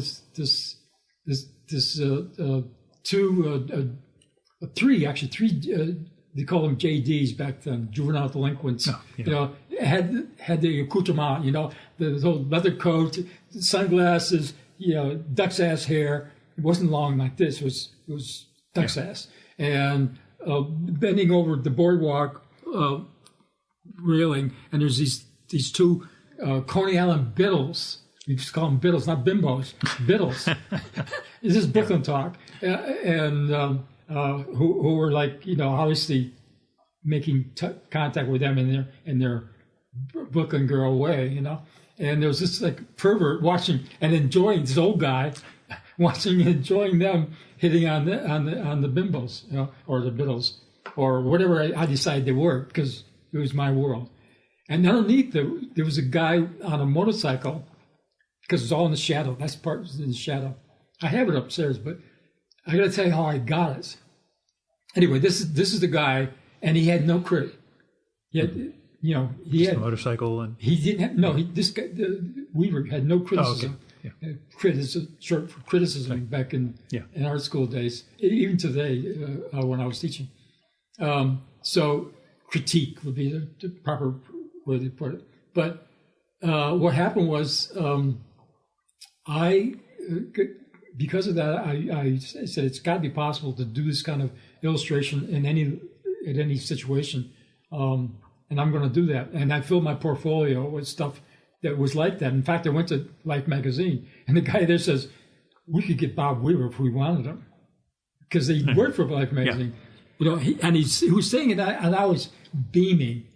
I was beaming, you know, because they said, "God, you got it," you know, meaning he got it. Yeah, and I was fine, you know. I was so enthralled with this person. I admired him as a person as well as that, because you got a little touch of that, though it was much more formal back then, and he was a more formal person, but you know, respected by both sides of the track, you know. And like I say, I started. I set my eye on SVA. I began to look at it, because you see these subway posters. It'd be in the Pratt station. And because of this guy, Silas Rhodes, he decided he wanted to put subway posters in the subways. Yeah. And his posters were Bob Weaver, etc., on down the line. And they were from SVA. And I did it on the train in the Pratt station. And there wouldn't be anything from Pratt there, of course. No such thing as a poster for them. You know, it'd be all these like really tacky things. And then there'd be this amazing poster. You know, holy shit. Yeah. That's a school, you know. I mean, somebody's getting some great stuff. I mean, Pratt was known at that time as being the best art school in the world, and it was easy to get into for me. I mean, I got accepted right away. You know, it was just like a drawing contest, and I was okay with it. But you know, you still had to pay them. But nonetheless, I didn't get a scholarship or anything, but I got in, and it was, you know, just like here. This is my art card. So the next thing had to happen. And if it didn't happen, I would adjust it to whatever that was. But, you know. Pin boy, you know. That's right. Oh, but then I'd gone. Pin man. I'm just kidding. No, I began to work in a supermarket then, you know. Yeah. As a checker, you know. Whereas my younger brother, he had the other route. He became a businessman and a whole 9 yards. The very people I despise. Yeah. I don't think much of him either, but nonetheless, it's funny, because down to the fact that I'm making something out of this family connection, and I really don't like my family. I mean, I do love the ones I do. You know, my sister, just a sweetheart, and my mom and my dad just couldn't be better. You know, I mean, I had just my younger brother was like a pain in the ass, and you know, he proved it to be true. My older brother was just like, didn't give a shit. He just wanted to be a clone of his father, which was fine, but he you know, bored the shit out of me. So that you have to add, but you know, that's the irony of that. You know, the memories are better than the reality. And I think I love that, to find that to be actually true. You're sitting on a couch that didn't belong to the family, nothing here, but that picture, it was in our house all the time. Yeah. It was Sears Roebuck, whatever picture. That lamp was there always. And there's a few other things here. I mean, the room hasn't changed. This is the way it was set up. I mean, back in the day. So everything is still left alone. The bathroom is exactly there. The guy was putting in a big Italian sink when I came in to see the house for the first time, when the guy was still working on it. I hadn't bought it yet. I said, just leave it? Yeah, leave the fucked up little one there, because that's the one. And the sink is exactly the same. Yeah. And my studio is in my mom and dad's room. It's a small house, basically, for 6 people to live in back then. But for one crazy artist, I'm just kidding. No, it's true. No, it was all crazy here. I mean, the good thing about it was that we all had our own identity, you know, which I think is a successful family. Don't you? I mean, if people are, of course, this probably happens naturally anyway, and I just don't recognize it, not having a family. Yeah. That everybody truly is different. Did you have any brothers and sisters? One brother, yeah. One brother. He's married with kids. My wife and I, no children at all. So, you know, in some respects, same thing. Like, I don't know how you express yourself and correct for your own childhood without raising children. Yeah. I'm sort of working it out on the fly, but I think for my brother, you know, some of the weirdness of our youth, he's able to purge by being a good dad to his kids. But again, we're 2 guys who don't have that framework, you and I. Yeah, so. And well, the other thing I don't have is like I had the girlfriend thing, but you got married, and I did too. It wasn't real, but the thing that really shocked me, because when I came home, immediately people were dying. My favorite cousin, older cousin, she was 90 something. My older brother's 86, and we had I mean, I discovered this. I don't know why. I must have a mathematical genius in there that can't get out. If you're 9 years older than a sibling, every 11 years, you're going to have a backwards year. And we had it, we're about to have it. I was turning 78. I had turned 78, and he was about to turn 87. So it's a 9-year thing, a gap. And it doesn't happen, you know, it starts to happen after say, when I was 12, he was 21. Yeah. Then it didn't happen in the next 10 years. Then it happens again and it happens again. You know, like the guy next door has that same thing. I'll be his backwards year. When he's 98, I'll be 89. Because he's 9 years older than me, too. I don't know why that's even information, but it is. Yeah, but it's patterns. You see patterns, and that's, you know. It's true. Yeah. I mean, that's, you know, isn't that the identity? We're storytelling, pattern-seeking beings. Right. And that's, you know, what the supposedly Lascaux caves proved. Now they found out that Neanderthal made paintings, too. Yeah. And pre-Cro-Magnon, you know, they hadn't shown up yet. Right. Even though they know Neanderthal made jewelry and things when Cro-Magnon showed up, they assumed that was that period. That Cro-Magnon showed up and they had these, like, you know, these shell things and stuff. Like, hey, I want that. And even tattoos, you know. Well, Iceman was all tatted up, you know. The most recent thing I've caught, you know, I always catch these things. I don't read the Times or even the local paper, you know. So whatever I can get off the TV, I'll use that. And it said that they had done this. They had proven that this was way too early for Cro-Magnon to have been anywhere near them at that point. And I think it's in Spain as well, or France, Spain, France, the border, Basque Country, whatever. Anyway, but so that's the need, and that's what I try to fulfill, and I applaud, you know. So abstraction doesn't come into that for me, though it did. I mean, I thought it was because it was cool. Yeah, it was the movement. Yeah, and there were real people doing it too. I mean, like de Kooning, etc. But there's always a sense of figure in de Kooning, and even Guston to some degree.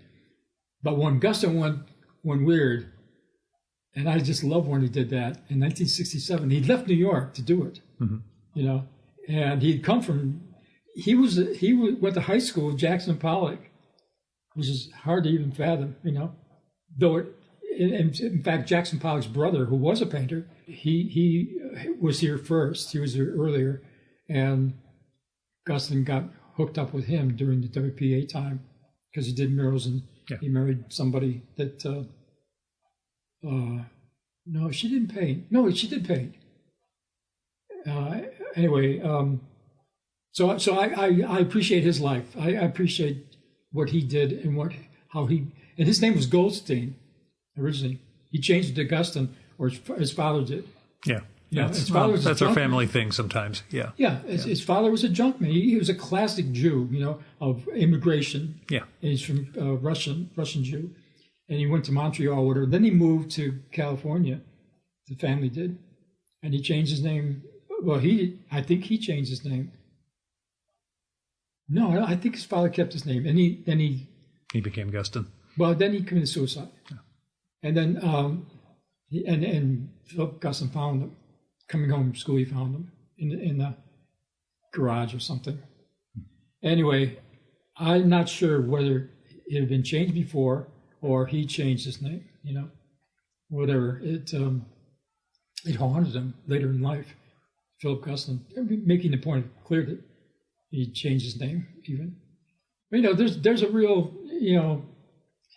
biography I can embrace, not from my experience, but from the challenges he met and all the other things. And that's also not my experience.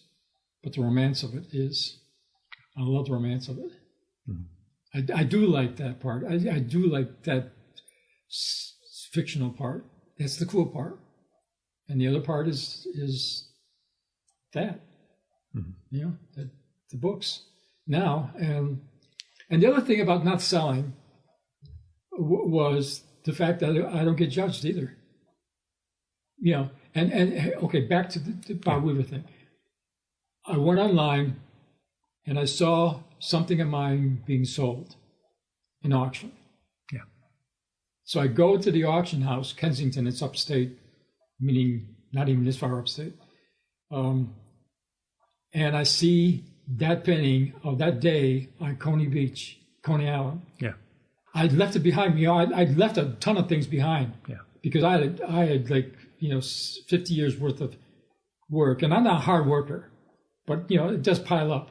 And I had a lot of shit that I was being pressured at the end by my nephew because he was doing all the moving, and getting the truck there in the whole 9 yards, and his son working with him, and and so I didn't look that hard, but I just dismissed a whole bunch of stuff, and it's their right to sell it.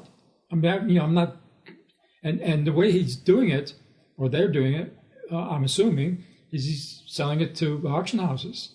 And I'm getting some from Heritage. I'm getting other things. I'm not getting it from them because they're not sending anything to me. I have to find it. I get a Google. Do a search. And all of a sudden, so I go online and I buy the fucking thing. It cost me over $500. I was going to ask, how much are you worth? That's good that you found out there's a value for your work. Yeah, well, it was more than anyone else would pay, but I felt like I fulfilled some necessary thing, truly right. That the work was sold, but it was sold back to you. So that made it a closed loop. That I proved my mettle by getting it, through whatever. I was going to go the limit, whatever it might have been. I think, I was thinking the limit already. What the number was going to be that you'd drop out? And I was like, hit the next thing. I didn't know what the number was going to be, but I was ready to go, no, ain't worth it. Because I didn't even know, I didn't realize the memory, it's not the art itself, it's the memory of the art. Yeah. I mean, it's the memory that the art evokes. Mm-hmm. It's not even the art, it's not the picture that I think is so great. It's the memory of it. And so I buy that. Then another one comes up. I'm thinking I'm going to get the same hit off this one. Yeah. I buy this one cheaper. And it comes. I know exactly when I did it, what kind of financial condition I was in. I was living in this apartment in Brooklyn near Pratt, and I was, stealing food out of the refrigerator, and they were cool with it, and I was cool with it too, because there's never been any bad thing about depriving myself of stuff. I never suffered. It was romantic, I liked the lifestyle. I mean, that. And I would have been distrustful otherwise, just being a success. I didn't get an agent. Yeah. I had the potential of getting an agent. I didn't get one, I didn't try to make money. I tried to make money to say I'm self-sufficient. Yeah. But not try to use the art to make money. Yeah, I didn't borrow money from my family, and they, they would have gladly give me money, but they assumed I was doing okay, and I was. for what I wanted.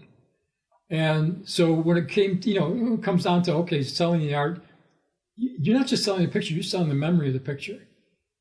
That's something I didn't realize.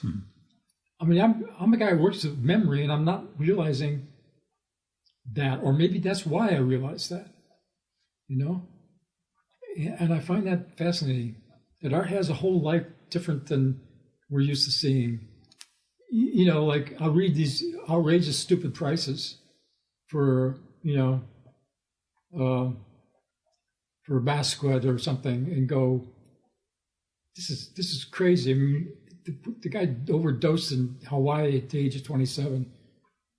Poor guy, He should have got benefit of that, whatever that might have been. I mean, he did get the benefit of being acknowledged, which is in his lifetime. So that's wonderful. I'm not like putting down that art form. I mean, I love when the first graffiti started happening. Yeah. And those trains were going through the stations. I love those fucking trains. I try and convey to my wife, who's from out of town, what the 70s and 80s were like in terms of the general decay also. The graffiti was part of it, but, just the whole civic disregard, right. Which I liked. I mean, I liked it because for some reason I must look tough or weird or too crazy to bother me. Somebody in the flea market said that to me. I said, something about, we're talking about, how come I don't have any problems? She said, well, because first of all, you look like you have no money. And you look crazy. Yeah, no one's going to mess with you because there's nothing to gain. That's not even fun. There's a white guy going to do something, or he's something walking the street and this shit to him. Nothing, not even close. I once had a black woman apologize for somebody saying something to me on the train. A black guy, which I didn't even hear. It was a mumble of some kind. She came out. Oh, he doesn't know. He's just mumbling around because she's apologizing to me. And that's the extent of my black experience. You look vulnerable, I guess. Or I look black. Yeah, it could be it too. I don't know though. Not really. But that's it. Now I'm a prejudiced guy with absolutely no reason to be. Yeah. And I'm not really prejudiced, but I'm thinking prejudice. Mm-hmm. I hate that. As long as you correct for it, as long as you recognize when it's, hey, this is a bullshit thing to think. The day I don't realize that, it's just, if that ever happened, I totally hope it doesn't happen because it's not real. Yeah. It doesn't come from my background. At the YMCA, used to swim naked in the YMCA as a kid. Okay. Back in the day, and because in the summertime I'd be out of school, and so Mom said, "Oh, why don't you go? They have this day camp or whatever kind of thing." So I go to the Y, and I'd spend a lot of time shooting pool and stuff. And there was this black kid there, the only kid. He was my age. He was a great pool, but one of the things he could do better than anything, he could get on the rails when you get out of the pool, which is like the size of a bathtub. It was like full of chlorine and everything. And he could stand in that and dive and do a twist in the air. I mean, like amazing. And then zoom, not even splash the water. Yeah. I think he's a fucking amazing kid, and nobody could do that. And his name was Norman. And Norman and I got to be friends. And we hanging at the water. I said, come on, let's come to my house and have lunch, And I live right by this park. It's a big park, carousels, the whole 9 yards. And so he comes home, and Mom and Dad, there's a Saturday or something, were here. And they were, later, when I said, here's Norman, So Mom fed him lunch and stuff. And Mom didn't know what to say. She didn't say anything wrong. Yeah. But later on, she and my dad had to talk to me. Said, you shouldn't be seen with him with your friends, because of their, of their attitude, not his attitude, not their. They were talking about protecting them, me, not because they felt that way, because they never promote, and that's the closest to saying anything like that or anything about that. My mom was Protestant, my father was Catholic, and my mom knew all about Catholic shit, no meat on Friday, but there's certain days for the working man she made up a whole bunch of stuff. Yeah, little exceptions. Yeah. But she didn't know everything about it. And my father didn't care, And the fact they didn't get married in a church. So there's that background. And Norman ended up, growing up to be a good tennis player and stuff like that, But still, there weren't very many black kids in my classes. Yeah. Also school, whatever. So for me to discover black music, actually my younger brother, who was the musician, really, drummer, he loved jazz, as you know, the version of like Brubeck and stuff like that at that time. So he actually got me into jazz by virtue of playing the records. And it was, you know, it was the 45s back then, giant 45. Yeah, I remember those. And the LPs, you know, which wasn't yet a jazz source. I mean, it seemed to me. So we had the 45s. And so it turns out that, you know, the people I liked, I mean, I wasn't an Elvis Presley fan. I was a Fats Domino fan. I did like Elvis, though. I thought he was pretty cool. Obviously, everybody did. But, and I had a 39 Chevy, you know, that Chevy there? Yeah, the one you painted. Yeah. 39 Chevy Coupe. And I was tearing up the road. I mean, it wasn't hot. I had fake duals on it, you know, but 2 Hollywood mufflers. Steel pack, so it's even louder, you know. So when I'm bitching about loud cars, you were that punk ass kid once upon a time. I was terror of the neighborhood without knowing, because no one bothered me. Yeah, because they thought you were a badass. That's it. Well, yeah. I did act that way. That's true. Yeah, and I did beat up kids. That's for sure. I used to beat up bullies, especially bullies. I love beating up bullies. So I was a bully to the bullies, you know. Yeah. If they were beating on somebody, I'd just step in, you know. I don't know why I had that skill, but I think it was Roy Rogers who was my real mentor. The whole cowboy hero. Hero, and he's always, he didn't throw the first punch ever, but he beat the shit up. But then I had this converse cowboy hero called Lash LaRue. Yeah. Do you ever hear about Lash LaRue? I just know the name, but I don't know anything about it. Lash LaRue. He was called the Bogart of the Plains because he talked out of the side of his mouth, and I think he was from Brooklyn originally. And so there was nothing like Ohio, which is where Roy Rogers was from. Roy, which is not his full name. His name is Sly something or other. Anyway, Lash would come in and he whipped them to justice.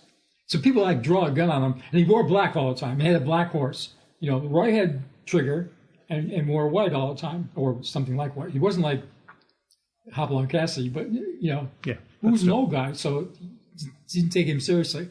Even when he was young, he was old. Whereas Lash wore a black hat. He actually had the thing down below part, and he would come in and people would draw a gun on him. He'd just like whip them, you know, with a bullwhip. The fucking thing was, and he really could use that whip. I mean, it would be amazing, you know. And you hear that snap, you know, and he'd shoot his gun a few times, but he would just, you know, so he'd whip him to justice. Well, he ended up, the guy who played Lash LaRue, I don't know his real name. I think it might have been LaRue, but I don't know if it was, I'm sure it wasn't Lash.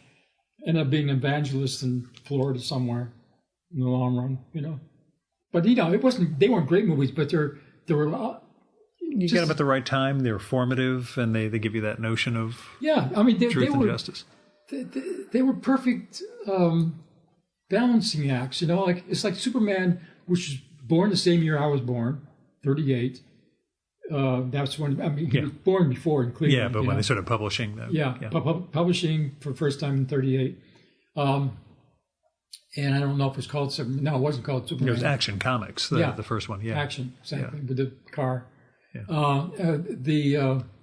The one I liked better, I mean, as comics, was Captain Marvel. Because he was a boy who said Shazam. He wasn't like an alien from Krypton, you know. He was a kid who said Shazam, and he was a man. And C.C. Beck was a very straight-out cartoonist. Yeah. He said he modeled Captain Marvel after Fred McMurray.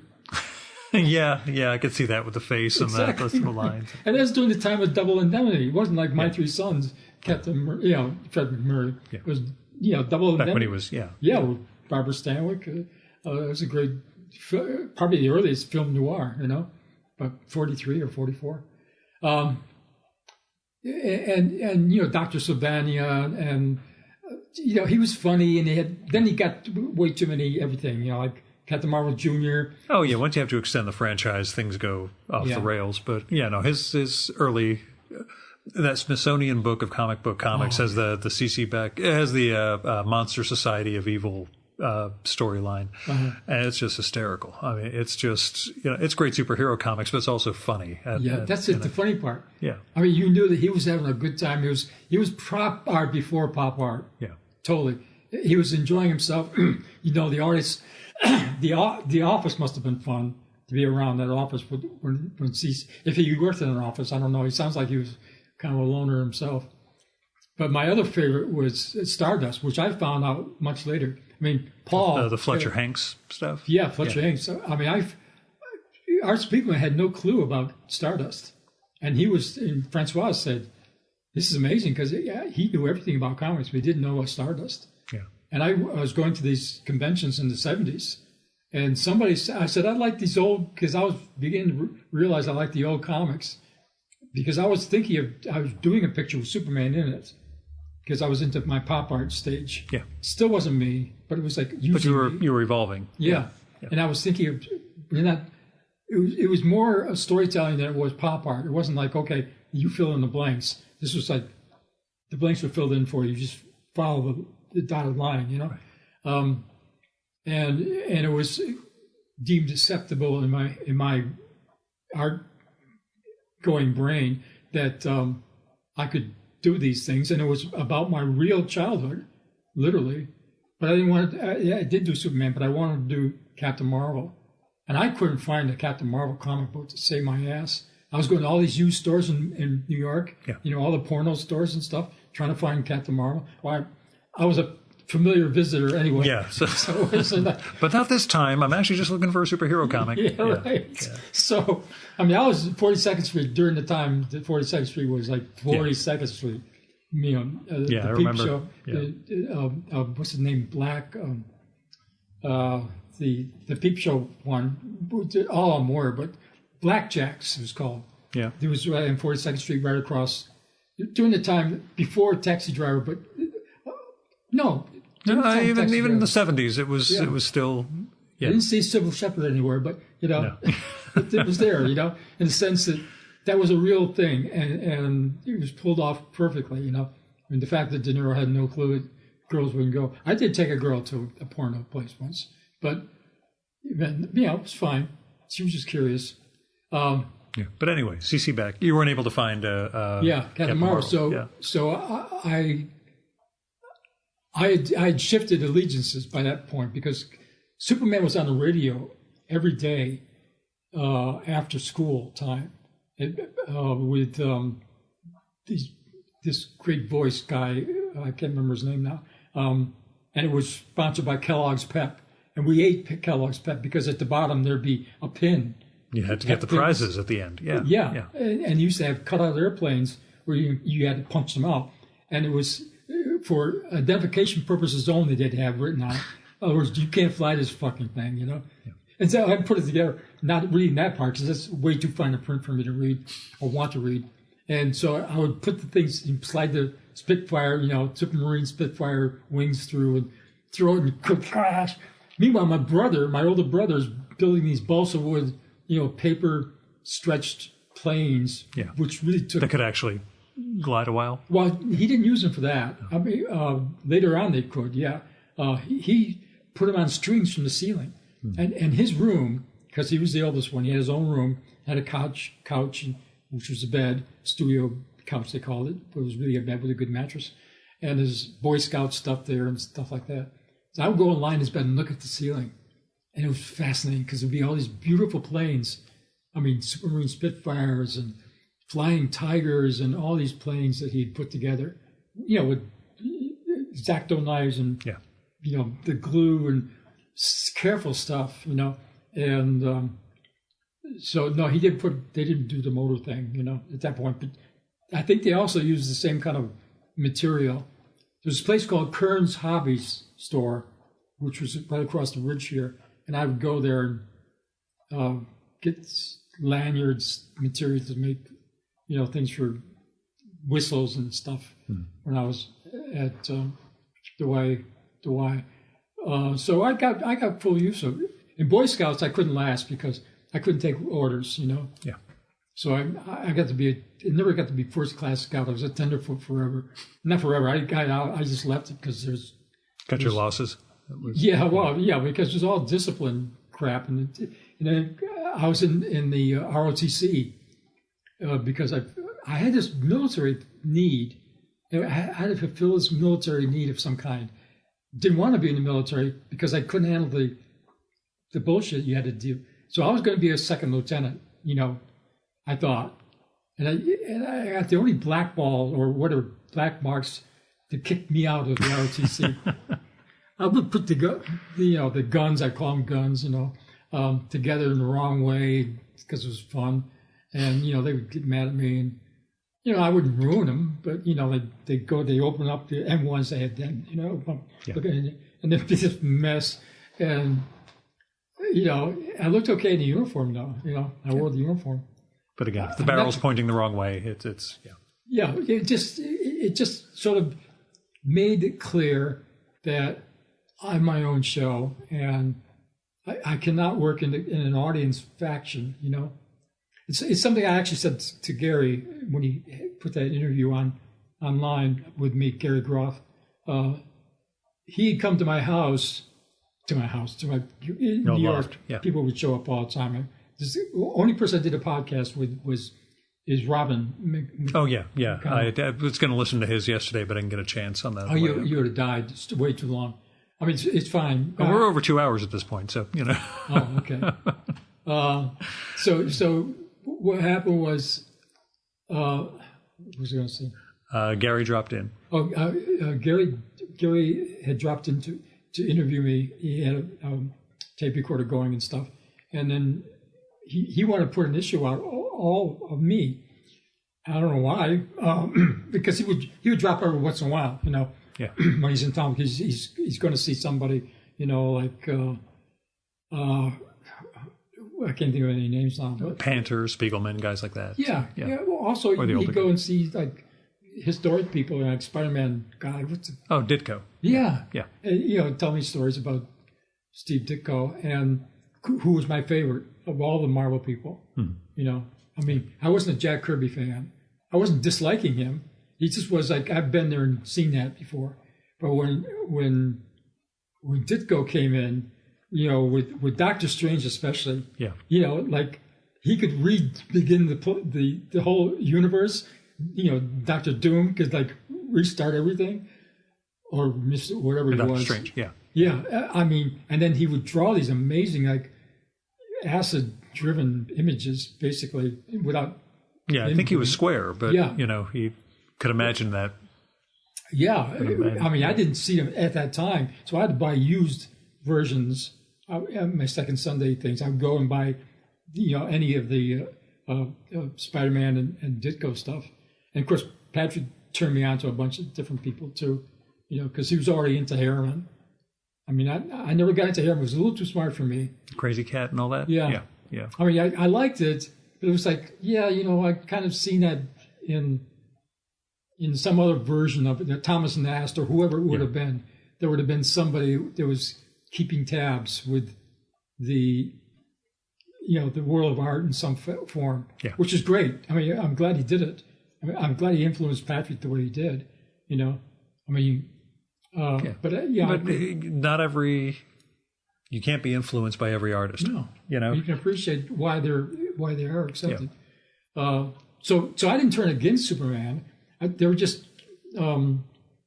this alternative. And then when Captain Marvel Jr. came out, there was another artist doing him who could draw beautifully. And that killed it for me. It actually interested me too, but didn't last long. So in the memory of Captain Marvel, it ain't going to be that guy. It's going to be C.C. Beck, or whatever his name is. Because there was an illustrator named C.C. Beale. Yeah. The same name, basically. With a Beck instead of a Beale. Anyway, he wasn't that good. I mean, he's a really old-timer. Mm-hmm. But C.C. Beale was, because he had that sense of humor. And there was this trial. Fawcett sued, or a Marvel sued Fawcett. Oh, for the use of the Captain Marvel name? Yeah. No. Oh. Before that happened, because Captain Marvel could fly. Ah, okay. He was not supposed to fly. He can't fly. Only Superman from Krypton could fly. And so they went to court, and they battled this out, and who won? Captain Marvel. So if you want to say who was better... Who's more powerful in court? Yeah, right. You're the best, better lawyers, you know. So that must have really annoyed Stan Lee, who's being ripped apart as we speak. So make sure you take care of your estate, you know, before you get to your mid-90s and things get really rough for you. So. I guess. Although it is a weird, morbid question I should ask. Yeah. What does happen to the paintings? What happens to the paintings after you? Or does it matter? I would love to send them, but I've never cleared this with them, to Chris Ware. Yeah? Yeah, because this guy is... His introduction for the complete Jack survives is amazingly touching in terms of what he... It's meaningful. I don't know much of his history, really, but I think there was a lost father in his past. Mm-hmm. You know, somebody, he was not brought up by his... Yeah. Maybe his mother, but not his father, and they moved, whatever. But, so, not that I'm the person, but Jack is, in a sense, you know. The father... Yeah. I like the fact that we've gone over 2 hours and we literally haven't mentioned your Jack comics until now, which is sort of the reason why I was coming up here. But I'll talk about them enough in the introduction anyway. Yeah. But what were... Those are the comics from your development phase, but what were the comics that sort of brought you back into that idea of doing the paint tuning, doing comics in the late 70s first of all, into the 80s? My comic days began when I had a student in 1969, late 60s, who I was in a classroom teaching his class. It was such a crowded classroom. I couldn't go sit down next to people like I wanted to. I actually was at the head of the class in the teacher's position. And I had a student that said that he had, he thought I would like comics, or I liked comics. I said, yeah, I love comics when I was a kid. When I was a kid, I made that, you know, that statement. And he said, well, you know, do you have any special ones you'd like to say? Well, finally, I mean, this was a big move on my part. The shift from the superhero ones to the crime ones, then finally to EC. When EC showed good art, there was a whole other reason to like comics. Mm-hmm. You know, there was not a prestige thing. There was actually, you know, there was no art to look at here. So there was actual comics to look at and say there's art there. And in that case, wasn't enjoying the Harvey Kurtzman as much as I was the Jack Davis and some of the others, but Jack Davis especially. Anyway, he says, yeah, well, they have these conventions every so often, and I go and I sell comics and I buy them at these conventions, and they're in Manhattan. And I go, really? You know, and it's kind of like trying to be a nice guy to him. Yeah. And he says, and you like ECs? I says, yeah, I like Frontline Combat and Two Fisted Tales, especially because I was a Korean War. Puberty was my Korean War time, you know. And my brother was in the army then. You know, he wasn't in Korea, he was in Germany. But, you know, he could have been, his friends were. So that was two events, you know, like World War II baby, Korean War, puberty, you know, being a man, stuff, and then all that happening. And so this was what EC's brought alive. The comics is growing with me, you know. And but then I got serious, no comics, except for that bar moment, you know. And we sat around and said, Jack Davis, I liked, you know. Yeah. And so what happened was the kid said, oh, I'll bring some in next week, you know. And he brought in a Frontline Combat and a Two Fisted Tale. He said, oh, take it home and enjoy it, and, you know, bring it back when you want to, when you're through. I said, oh, good, thank you. You know, being kind of like trying to be a nice guy about it. I take it home thinking, okay, I at least should peruse this and, you know, have something to say to this guy. And I looked at it, I was transfixed. Oh my God, you know. Oh my God. You know, and let's go through. I said, this is brilliant. And it was a new version of it in my head. I mean, I obviously read the original version. Yeah. without knowing it. But as a child. Yeah. But I'm looking at them thinking, this is striking me in a different way now, And then I brought it back. I said it was amazing, and I said, tell me about these conventions. He says, yeah, well, it's put on by this guy named Phil Suling, and it's sort of like open house. I mean, it was like posters, everything at once, and mostly the comics. That was the big seller. I mean, I guess. And these were all people that were selling comics, and they were grown-ups, or not as old as I was. Yeah. But, they weren't kids reading comics. They were grown-ups, and they were selling them, and they loved them too. And I met Gary the first time there. Yeah. Later on in the late 70s. I think he lived in Connecticut at the time, or Washington. I'm not sure which. But close enough so he could make the second Sundays.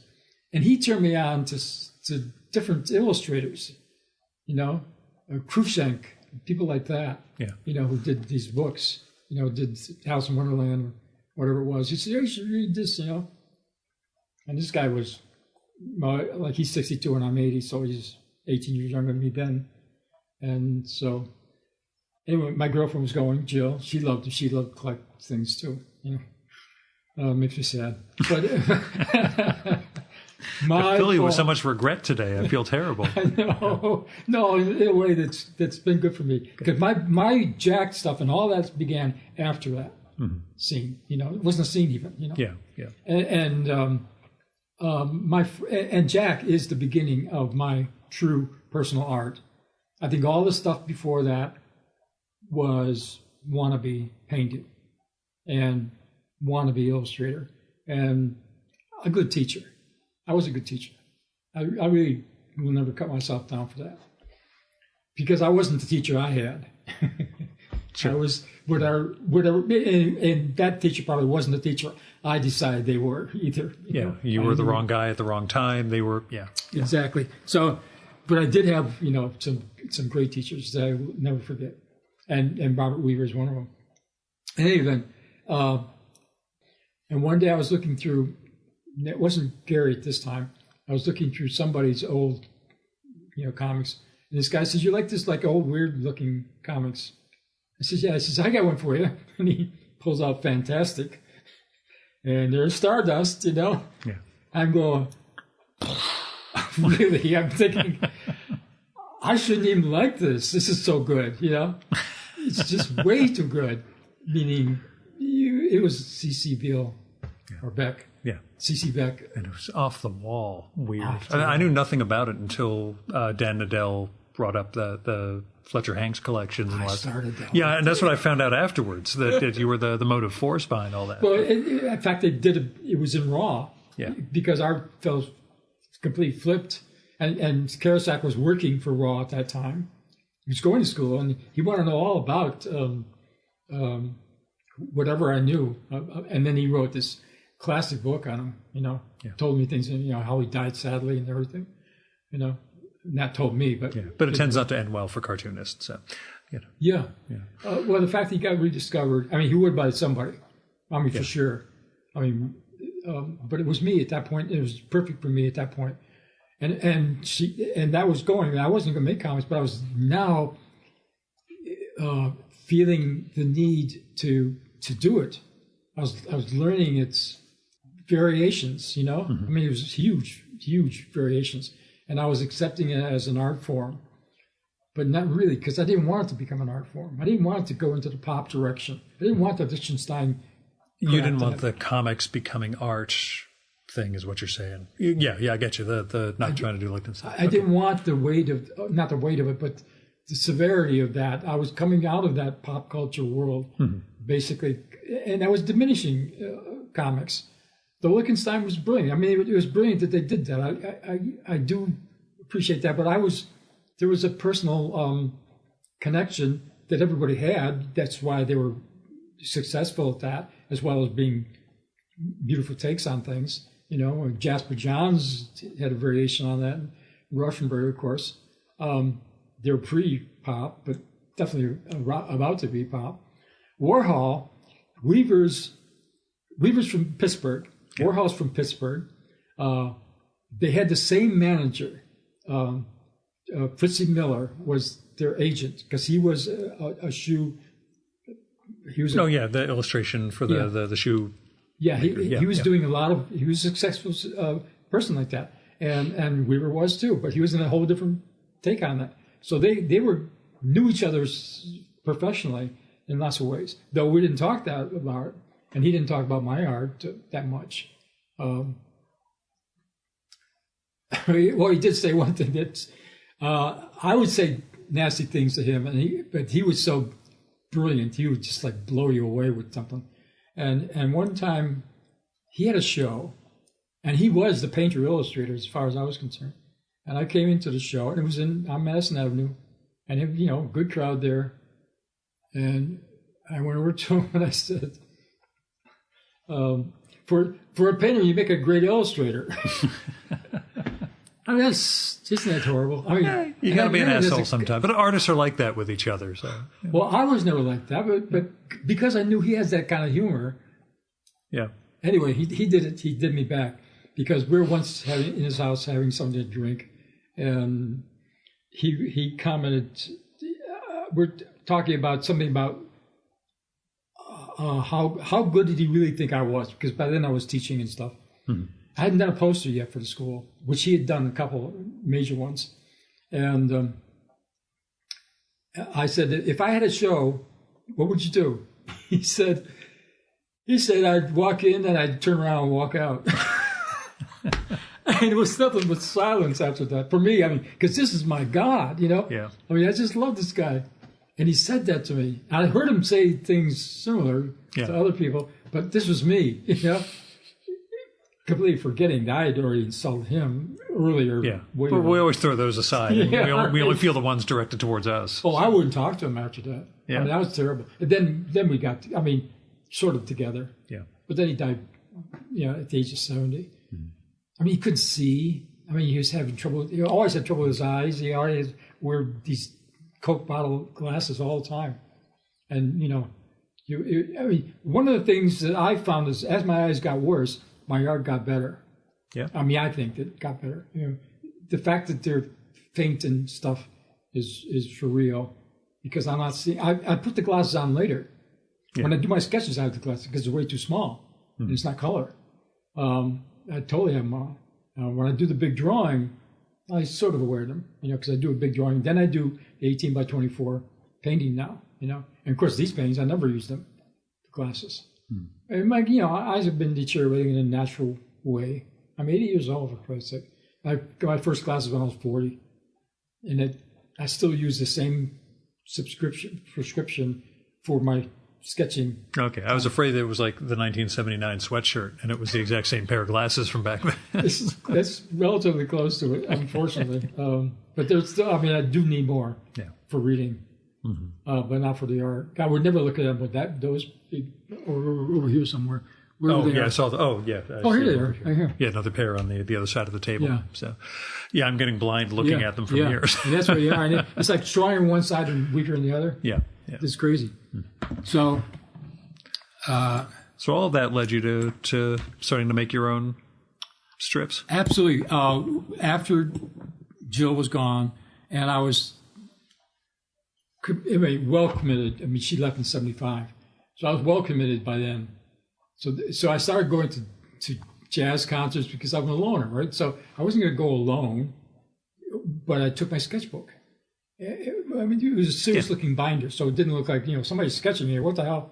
And I would go to, like, Juilliard school programs at Alice Tully Hall, and I got into this thing and I love the sound of a cello.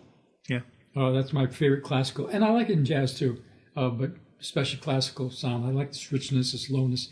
I guess viola's okay, but I like cello. Violin, I'm through with that. I mean, it's okay. It's like Vivaldi's all over the place. But I would go to these and sit in the front row because there'd be Juilliard concerts, there'd be freebies. You see them in the back of the Voice, they used to have free, $5 or free. It'd be all these someplace nice would be some place would be on 8th Street, way past where people would go normally, and it'd be a loft. It would be Loft Jazz. We'd go to Loft Jazz, by myself with my sketchbook. Just my date. I mean, it was like 11 by 14, so it was tiny. And I draw with a ballpoint pen, which didn't make a sound. And I knew about the elbow thing, you know. I would always pull it in. Yeah. So people sitting next to me on both sides. You weren't creating a fuss or anything. Yeah. I mean, they would probably look over at times, you know, but I wouldn't make it obvious. But I always sit on the right-hand side of the orchestra, close to the stage, two back, you know, three rows back. And I could see the women cellists would be on the right-hand side, and all the violins would be on the other side of the podium. And I would be drawing people at the same age as my students, you know, and always women, you know. Well, some men too, because I still love the cello. But mostly I like the women. I like the idea of a woman between a woman, right? So the notion of that was there as well. But I love the sound of the cello. That's my favorite classical instrument. Yo-Yo Ma, whoever you want to name, you know, Paulo Casal. So I started doing that. So I was filling the time, and my art was kind of, I don't know what I was doing then. I was doing art, but I don't know what. Probably related to the comic thing, but it was getting bigger and bigger. Then I got the grant, National Endowment Grant. So I went up to Unionville. I started doing these character I called them Middleman. Like I was in Middletown, his middleman. And he looked like my father because I was now turning 40, which is the age that I remember my father because I was born in 38. So, you know, it's dad or whatever. I'd probably call them something, you know, but I don't know what. And so I'm thinking I'm turning the age of my father. Did I remember my father to some degree? So in real life. So, because he died when I was 14, turning 15. So I didn't know him as a man. I mean, I knew him as a man up to that age, as fully as you could know a person. But, you know, I never had a beer with his friends or never had a beer with him outside. Here, maybe, but even that was limited. But otherwise, didn't know him as a man. Never heard stories like my mom. Even by then, my mom had told us great stories. And then afterwards, forever, you know, I'm so thankful for her. Yeah. She lived to be 89. So I was starting to do the memory thing deeper now, and it was deeper past, and so the Jack thing started by virtue of that. It was called, and I'm thinking my father, and I'm calling him Middleman. Then I saw this ad for Fruit of the Loom, and they called him, and this was guy being a character of the middle fruit. You know, he's called Middleman. I said, this is not good. I'm not going to call him Middleman anymore. He's going to be called Jack. And then the Jack survives means he survives his own death by virtue of me, and he's me and my father. And he's always more, he's totally my father's close. My father, I'll say one thing in there, in the Jack Survives book. Nothing has anything to do with any experiences I ever heard that he'd had or anything like that. And the one thing was, one day he decided he had to buy new shoes because there's a hole in his sole. And his wife, who I didn't dare call Esther, which is her real name, my mom, and she didn't even look like, she had a ponytail and everything, you know, which my mom didn't have. And she said, my shoes need fixing too. She had these pumps. So he put them in the bag. Meanwhile, I'd heard the story from my mom years ago, because my mom was always trying to bring my father into the human range for me. She said, you know, your dad would never carry a bag on the street. I said, what? You know, it's weird. It's the weirdest thing I ever heard from him about him. She said, yeah, he always made sure I packed, you know, the sandwiches, you know, in the wax paper and stuff, so he could put it in a small bag and put it in his suit coat pocket, because he worked for AT&T then, that he could walk to work with it, or not, he didn't walk to work, took a bus, he didn't have a car, and he didn't want to drive a car. I mean, it was after the war, and then he got a car later. But nonetheless, I said, that is so strange. I mean, the man would not want to be seen with a bag in his hand, just a bag. Yeah. Because my mom was, the shopaholic, and she would love bags, and so he didn't want a bag. So I thought that is very strange. So that one story where he's walking down the street and the bag rips open with the pumps dropping out in front of a truck. Yeah. Mail, talk about mail, right? Yeah. And he says, Jesus, with the Z, U.S. It's the only time he swore is outside of saying damn or goddamn, I think. These were damned intellectuals. And it was huge finally for Raw's next. Yeah, the magazine for damned intellectuals. Yeah, right, because of that. He's a damned intellectual, which is the insurance salesman. But nonetheless, so that's where the Jack started as a real Jack. And then I was thinking, this is temporary. I'm never going to be. I'm a painter. I mean, aspiring painter, illustrator, teacher, an illustrator almost tangentially. Now at that point, I wasn't doing any jobs basically. So what happened was that Art was teaching at SVA, and I was getting students in common. Like I don't know if Patrick took them, but Joe Coleman took them, and Kaz and other people were taking him. So I decided I'm going to call him up. I wasn't going to bump into him because we didn't teach on the same days. I'm going to call him up and say I'd like him if he could possibly come over. I mean, after school someday, you're nearby, basically. And look at my stuff and see what you think, my comic stuff. So he says yes, So I invited him along, not Francoise. I didn't even know she existed. I didn't have a clue. Yeah, you didn't know Art socially, so yeah. Well, I mean, he was married to her, but she wasn't. There wasn't a thing going on in terms of Raw or anything, but this was going on. So he came. Then later, he says that Francoise is going to come. So later, she does come. So now I'm showing my paintings. I'm showing people who I respect, or art whom I respected, though I didn't know it was worth that much. I think Miles hadn't come out yet. I knew his Hell Planet thing. I knew some, things he was doing with Griffith and out there in arcade. I knew his arcade stuff. I didn't know stuff. I didn't know about the underground. I was in touch with Justin Green. He loved Justin Green. I love Justin Green. Who could not even today, reading, Vicky Brown meets the Virgin Mary. Who would not like that, especially being, exposed to the Catholic world, right. Getting a hard on walking by the church. That is so beautiful. It's so perfect. I met his wife, Tyler. Carol. Yeah. Carol. Yeah. She was a sweetheart. Yeah, we did a show together that was pretty intense. It was very good, but it was like Carol and I got like deeply emotional in terms of like her work and her relationship to her dad and everything. So It's a neat one to listen to. I'll send you a link to it. So. Well, there's a picture of me sitting with her at the one SPX I went to with Alvin Buenaventura. Yeah. The first book.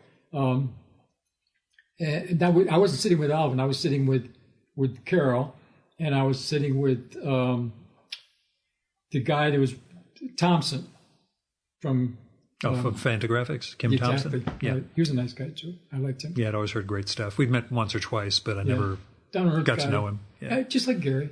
Yeah. So anyway, that picture's. I don't know where I got it, but there it is, and I'm in my over the top shirt because hey, that was my world. Yeah. I got to tell you this one story about that. I was walking down one of the streets going to take the computer, and this guy is on the porch stick, said something. I think he said faggot. Now, if he did say faggot, I would have gone over maybe, but I don't think I would have. I think I'm glad I didn't quite hear it, but I wasn't supposed to quite hear it. Or maybe I did, and I wasn't ready to punch somebody out at the age of 76. Them, I didn't know. I didn't quite make him out. And I thought, yes, he's absolutely right. Look at the look. Yeah, I do look like, Yeah, because look at this. I had everything on that, somebody like a porch stick would think, we don't worry. When in Rome. Protective coloration, man. I'm telling you, that's my whole way of survival in this world. Exactly right. I mean, if you don't know get up to date because it's not a compromise.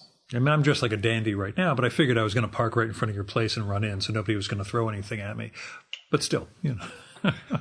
No, not just like a dandy. Yeah, a little. Yeah. Anyway, but no, I did read the interview with Tom saying something about you're all dressed up because you had the whole 9 yards on. yeah. Occasionally I'll show up in full gear, but yeah. He's all like me, you know. Yeah. And it was fun. It was done in a way that was perfect. We could be light. Yeah. But anyway, Spiegelman comes to look at your stuff. Yeah, he comes up with Francois, and I'm hauling big ass 6 foot by 6 foot canvases in front of them. Oh, and by the way, you know, because I got 2 as an audience now. I mean, that's just me being me, and meanwhile, you know, they don't know why they're there. They're looking at each other like, are we painting? Are we? Yeah. And Francois wrote something that was going to be in the comic art. And I just completely rejected it. It was horrible about our experience, you know, and it was just unnecessary. And so I rejected it. So I had nothing to do. And I sent a rejection, you know, and they didn't print it. I wrote my own. Who's the guy that does SPX? Warren. I'm blanking on Warren's last name though. Shoot. He follows this guy. He follows Spiegelman around. He's like a Dartmouth graduate. Yeah, don't remember. No, it's not Warren. Oh, he's the only guy I know who he may have inherited SPX from somebody else, but I don't know that. Yeah. Well, that guy was supposed to write the first version because this was like Alan Buenaventura's setup because he published comic art and or helped him or whatever, just like Kramer's. You know, he was involved in publishing them, and he done me. And in fact, Chris Ware introduced Alvin to me by virtue of them being at Lambiek or someplace in the Netherlands, and they were in his bookstore, and he said to Alvin, he says, look, he took out Jack Survives, you know, the old version. Yeah, the raw one shot. Yeah. He says, I traded original art for this, you know. He says, you got to check this guy out. And he introduced, you know, his taste to, and, you know, by then Chris had already been in Raw, and he was doing a bunch of things for New Yorker and stuff like that. So he was an established name to some degree, and the degree is just right, just perfect, you know, on the edge. And so Alvin, you know, got in touch with Sammy Harcum for Kramer's. Yeah, Sammy was the editor of Kramer's. And Ergot, you know, and it was somebody he knew in Australia. And Ergot, you know, means how the cows get high, you know. Yeah. It's that the fungus that causes hallucinogenic craziness. Which is supposedly the whole witch thing, you know. And Hieronymus Bosch, supposedly. Oh, really? Yeah, they think that Bosch may have unwittingly been eating stuff that was giving him those visions that ended up in the triptychs. That explains all of religion to me. Yeah, pretty much. Thank you for that. You have to be tripping to think of this stuff. But, I mean, even mind control people, you know, or brain control or whatever the hell they are, control freaks. So finally I pulled out the Jack stuff, and I was, you know, because I'd done about 5 pages or 6 pages, and it was original enough, meaning the process and stuff, because it's, you know, it's that white acrylic on black ink and stuff. By then I had gone to that stage, and was painting it literally. That's where the paintuness comes in mostly, is because I paint. I don't do like Chris is perfect. I mean, his line and everything is absolutely amazing, you know, and brilliant. Mine is not. I ascribe that to nervous systems. My nervous system is like, what the hell are you doing? You know, and does that. I mean, you know, I'm not a nervous person, but when it comes to making a line, I just don't have the nervous system. Like, I'm not about to write the Lord's Prayer in the head of a pin, you know. Whereas Chris probably has this, you know, obviously has this ability to appreciate accumulation as a positive condition. And he does it in a way that's brilliant, which I think is beyond my usual criticism of accumulative art. where it's like, if I pile enough details together, it's going to be knocking somebody's, it's a craft. Yeah. It's about chops. It's not about ideas. It can go wrong more often than it's. Yeah. And I think in writing, I would assume, my favorite writer was Franz Kafka, which isn't much of a leap. One considers he wrote, Metamorphosis of America, all those things that I like in mid-1917, 19, just relatively before he died. And you see someone's mind functioning as well as it could happen, because he makes all these little things connect. The fact that he's got an apple in his back as a bug because his sister threw the apple at him. And of course it's bothering him. I mean, and then trying to say, but I'm going to be late for work. Yeah. I mean, that's not even Dadaism. That's not surrealism. That's like monkism, which amazing. I mean, Picasso got rid of a lot of stuff and brought a lot of stuff, but nothing I'm interested in. But, when Monk and other people at that point where they were about to be real and then not real simultaneously, that I loved, and Monk, did that. He turned out to be a rotten guy, but, he was... Yeah. So, right. But we got to separate the art from the artist. Yeah, so, it could be the reason. Yeah. He shot somebody and did all kinds of nasty things. And Kafka seems like he was just like a schlep, hotel clerk, or what the hell he was, night clerk someplace in Prague. And so he's and the fact that he could write about America from the viewpoint of his mind, that they have these rallies in New York City where people were carrying the Kennedy on the shoulders of somebody else with torches in 1917 or 1900, I guess he figured the timeline. And then there's this great Oklahoma theater, which is like all the people sitting in this the whole state of Oklahoma. Good for you, I mean, good for you. And the Hunger Artist. And I mean, I did read it, and it was just one page after another. I couldn't stop seeing it. I could not stop seeing it. And it wasn't, it sort of made itself images. It made your own images. It didn't make his images. And he saw something else, but you're allowed, I guess all writers would be that way. You see things that way.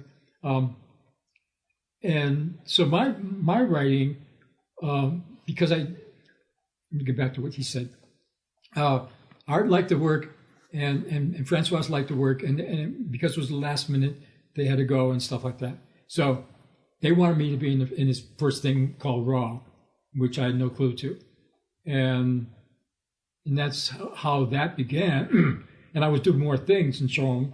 Then they would have these Raw parties, which would, in my case, they would actually fold that acetate cover. They had to do it by hand. Kaz, all these people were there. Oh yeah, there's a whole hand. Or ripping off a part of another Raw thing, and put it inside another, because they had a ripped cover on one of them, on one of his later Raws. Not when they went small, but when it was still the larger size magazine. I remember they had every one of them had a torn. But it was put inside another one, or not. I'm not sure about that second part, but I know I was a ripper. Yeah. And then I wanted to have my Raw.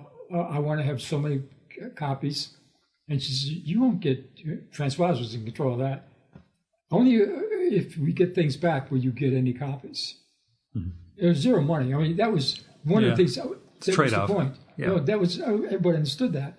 And a lot of them were his students too, which were good artists. I mean, Mark Newgarden and Friedman and Bob Skoriak was another one. He came a little bit later. But, I don't remember him. Yeah. But I was through in '84 after Raw. Yeah, he would have been just after that period. I was in the first small version, and that's when I was doing my men's adventure stuff. And there was this woman lying on the floor, and it was called The Collector. There's a big white box, but it was so small they had to run the thing that was supposed to be in the white box, because in men's adventure magazines they would have a double-page spread. Not full color. Sometimes it would be blue and one color, or red and one color, whatever color they used in ads or in Yeah, cartoons. it was that same 16-page folio, and but it would be a full-size magazine. It would be like 52 pages. That was men's adventure stuff, but we only had one color, and I saw that as an amazing challenge, and it did not diminish its reality. Plus the fact that they were usually painted in oil on illustration board, because I got to collect some of them. I got to know one guy named Samson Poland who did these. One day, okay, just one more step. I got to go. There was a flea market that used to be at the end of Green Street and Canal. And Art Spiegelman lived, his house was there, and his studio was further up on Green Street. I wasn't visiting him. I'd just go to that flea market. And this guy would come from New Jersey with all these amazing, girly magazines and all kinds of other magazines. And they were in great shape. And he just, I don't know where he found them, but he'd sell them relatively cheap. And I saw a pile of magazines I was in, Escape, Swank, those magazines I was doing work for. And I'd think, well, should I see what kind of shape this is in? Nah, I don't care. Then I saw this Men's Adventure magazine next to it, or pile of. I'm thinking, as illustrators, as the hierarchy was, Men's Adventure magazine was the bottom of the scale, the worst, because it was like these rotten stories and just kind of like, who cares, illustration, but really well done, but no ideas. And I was a men's event. I was a girly magazine illustrator, and we were far out because they didn't give a shit if anybody read the stories anyway. I mean, sometimes I'd do what they call it. They'd sell a second version to a magazine. Oh yeah, the serial rights. But yeah, I know what you mean. Yeah, just a second story. I did one of those for Joseph Heller. I did one of his stories. It didn't matter what I did. But I could do anything that looked like it was avant-garde. I mean, I wasn't going to work for Playboy, but I was going to be able to work for these, sometimes the next tier down. Yeah, way down. Yeah. And it was fine because, it was $150 or $75 was black and white. $150 was full color. So that was the judgment of that the Men's Adventure magazine was really not that good. So I pick up this Men's Adventure magazine. I'm looking at it. It's brilliant because it's so surreal. Yeah. Because it's like this crazy, impossible women fighting Nazis in bras. Are you kidding me? I'd done really tight. And this is the world I was believing in, that it should be not like Dali tight. I don't mean that kind of tight, but kind of believable tight. I could, I want to suck you in. I want you to believe I'm a magician. I want you to believe that, something else is going on. We would always say that about our being a magician. So that's not my personal quote. But anyway, I'm thinking, God, I vetoed this so long that I didn't even look. And I looked, and at that point I was through with Raw. I was through with illustration and girly magazines. And I didn't want to do Jack because I'd finished Jack. I'd done that one book. And I didn't want to go to the next thing as another Jack. And I didn't. I never did a new Jack until the cover for Alvin's book. And I did a couple things that were Jack, and it still looks like Jack. But nonetheless, I didn't want to stay in that one place. I knew that from my paintings. I knew that from my illustration. I had to change the next stuff and radically change it. So now I was doing single images, 2-color, with oil on illustration board. My first poster I did for School of Visual Arts was exactly that. It was full color though, but meant to be limited color on illustration board in oil. And I've never painted on illustration board, which is a highly absorbent board in oil. But that's what the Men's Adventure guys did, because I got to meet Samson Poland. I went to his house. Yeah. I bought 4 of his paintings, which are beautiful. They're still amazing. Yeah. They're still amazing. And I bought them, and just got to know him for that little bit of time. And so that was the move away from Jack. But the move to Jack was but my art was better because of Jack. I mean, my design was better. My storytelling was better. Yeah. I didn't need to have like 6 panels to tell a story. I could do it in one. now I'm back to doing. I'm redoing because Gary wants to do a book based on my men's adventure. I did a whole setup for a comic book. It was called Rotard Sully. Actually, it's called Visual Crime Magazine. And 30 years ago, I did that. And I did full color, 10 pages. Then I did a whole bunch of drawings of my character, who was an illustrator. His name is Rotard Sully. Yeah. Which, if you think about it, you have to see the image. It's illustrated backwards. Mm-hmm. It's a classic, comic thing. To have the wizard say something backwards. I mean, read that backwards because that's what right they're there. saying. Yeah. And that's what Will Eisner did when he did this, because he worked for the same people who did Fantastic. And I actually talked to the publisher of Fantastic one time. I talked to Will Eisner about Fantastic.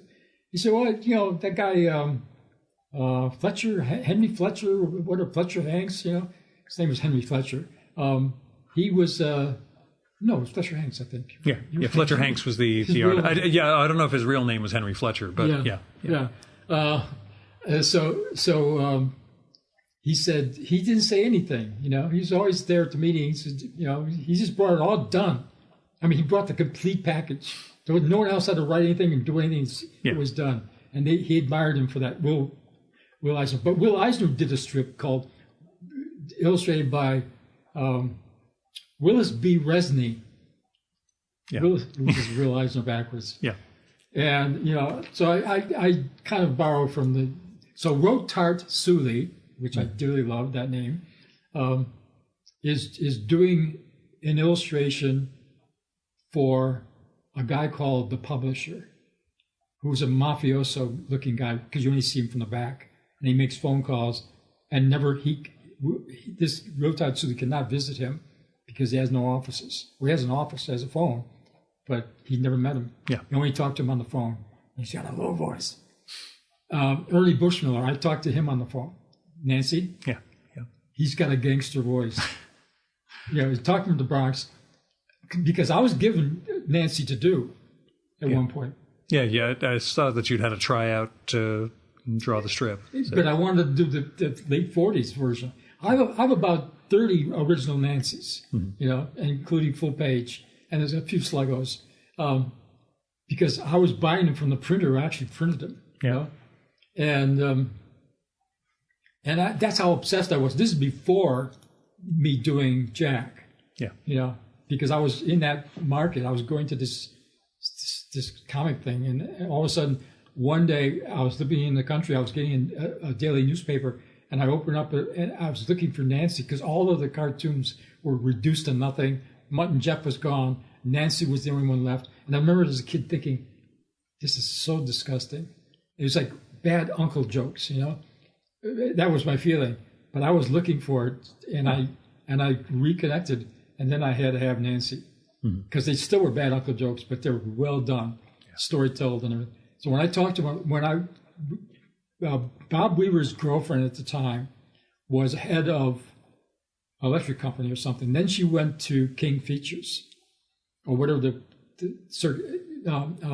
NEA was the circuit that was doing Nancy. And I got to know her, and she knew I loved Nancy because I had Nancy on the wall and everything. Yeah. She'd come up with Bob once, and she said to me on the phone, do you know anybody who want to do Nancy dailies? I said, I would. She says, well, we know, because he's sending in what he called Mexicans, which is strips he'd already done, because he was an old man at that point years ago, and already had a copyright. And if you reuse a copyrighted strip, it's called a Mexican. I don't know what that means. Yeah, we'll leave it out there. And stuff. Yeah. Anyway, I said, I want to do it, and so I called him up, and I said I was asked because he didn't want to do it really. Yeah, he just wanted to do the Sundays, if even that.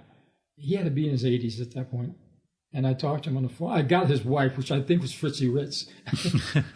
She was so perky, I said, "This is yes." I said, "Well, I'm doing Nancy now, because he knew it was coming. He didn't know who. And he said, oh, yeah, well, just a second. You want to talk to him? Push me on. He says, do you do a kid strip? That's pretty obscene. And no, I don't do a kid strip. I didn't want to explain to him, because there was all these Little Orphan Annie. Yeah. These are all kid strips, Sluggo, whatever. And so he was just saying that. I said, yeah, no, I don't do that. But I knew, don't even go there. Don't even start talking about. It's not like he wouldn't get it, but it's just like, I want to talk to him. I don't want to. Yeah, don't load it with your story. Which I'm capable of. No. So what happened was that we just had a good, pleasant conversation, and I called him one more time after that. Then I started calling other teachers. He wasn't my teacher, but people but figures. Yeah, that were well known that I had as a student.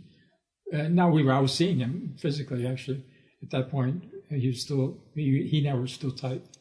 And so that's how that got started. So meanwhile, I'm going now doing single images back to my people, but now I'm working from my head entirely, no photographs for anything. And I'm designing way better. My sketches were like each panel kind of thing. I'd sketch each panel out, so I had to sketch it, a bunch of shit before. And then, I would clean it all up and everything. Now I'm doing single images of the same kind of thinking, but one image telling the whole story. And it didn't matter because the story sucked to begin with. I was writing the stories. Yeah. And God, the ones that Ben, he gave me, talk about generosity. This is Picture Story 2. This is Ben's magazine. Oh, Ben Catcher, yeah. Ben Catcher's magazine. Who does he give the cover to? Moi. Again. Who does he give like a whole bunch of double-page spreads to? Me. He gives himself less space than anybody else in the book. That's the kind of guy he is. He got me teaching at Parsons. Just isn't that nice? I would not be that nice. Only because I'm a grumpy old man, but a grumpy young kid. You had a big effect on a lot of artists. Well, I'm pleased, but it's selfish reasons anyway. But I do like, if that's true, to whatever degree it is, they had an effect on me too. If we had that kind of like face-to-face stuff, like Kaz told me once, we're at a party, at one of the last ones I went to. He was just talking freely and openly, and he said one day. He was going to Madison Square, the Penn Station, to go back to New Jersey, and he saw me walking ahead. He said he followed me because I was going in the same direction. Yeah. I had no clue. He followed me to my actual place. Not that he couldn't come up and say me. He could have easily done that, but that kind of experience, knowing that people, and he told me this because he liked thinking about it, and I liked hearing it. It wasn't like, something he was going to say, yeah, well, but we weren't of the same group of people, basically, of the raw people or whatever, even, he was good with art, but he wasn't like. But he went in his own direction. Yeah, he truly did. So I appreciate the effect they've had on me. Of course, Patrick's had a huge effect on me. I didn't have a clue. I thought, I'm liking Nancy, what's wrong with my head? And so I went to school that next day. I had, Patrick was in my class. I said, Patrick, I'm liking Nancy now. What's wrong with me? And I knew, he said it quietly. He says, I like Nancy too. It's just like your Jack Davis moment. It's truly. It's coming back around. And there it was. And he was doing, he's doing Harriman. He was thinking about Harriman at that point, So he wasn't in the Nancy world any more than I was, who was. Yeah. Well, a ton of people, it turns out, right? Because he was such an amazing storyteller, and Art Spiegelman included. As Spiegelman once said, it's easier not to read Nancy than it is to read Nancy. Oh, no, vice versa. It's easier to read Nancy than not to. Who said that also? Yep. Wallace Wood. Ah, okay. Maybe Art was stealing that. Yeah. So. Well, I quoted it in my crime, my thing, Art, because I literally, comic art book, And I mean, the person that Art liked a lot was Dick Tracy. Oh yeah, He he's a loved Dick huge Tracy. Chester Gould freak. Yeah. So with see, these are all. Oh yeah, all of your Sallies. Yeah. I mean, I had total control over it. Once I got the, God, it was terrible. Yeah. Thing. I had to find another. Before things get bitter, I'll let you go. I have a 3-hour drive back home. Okay. So, Jerry, thanks so much for coming on the show. Well, I want you to see some of the things I'm working on now. Oh, I'm going to take a look. We're just going to turn off the recorder for Okay. it, though. Cool.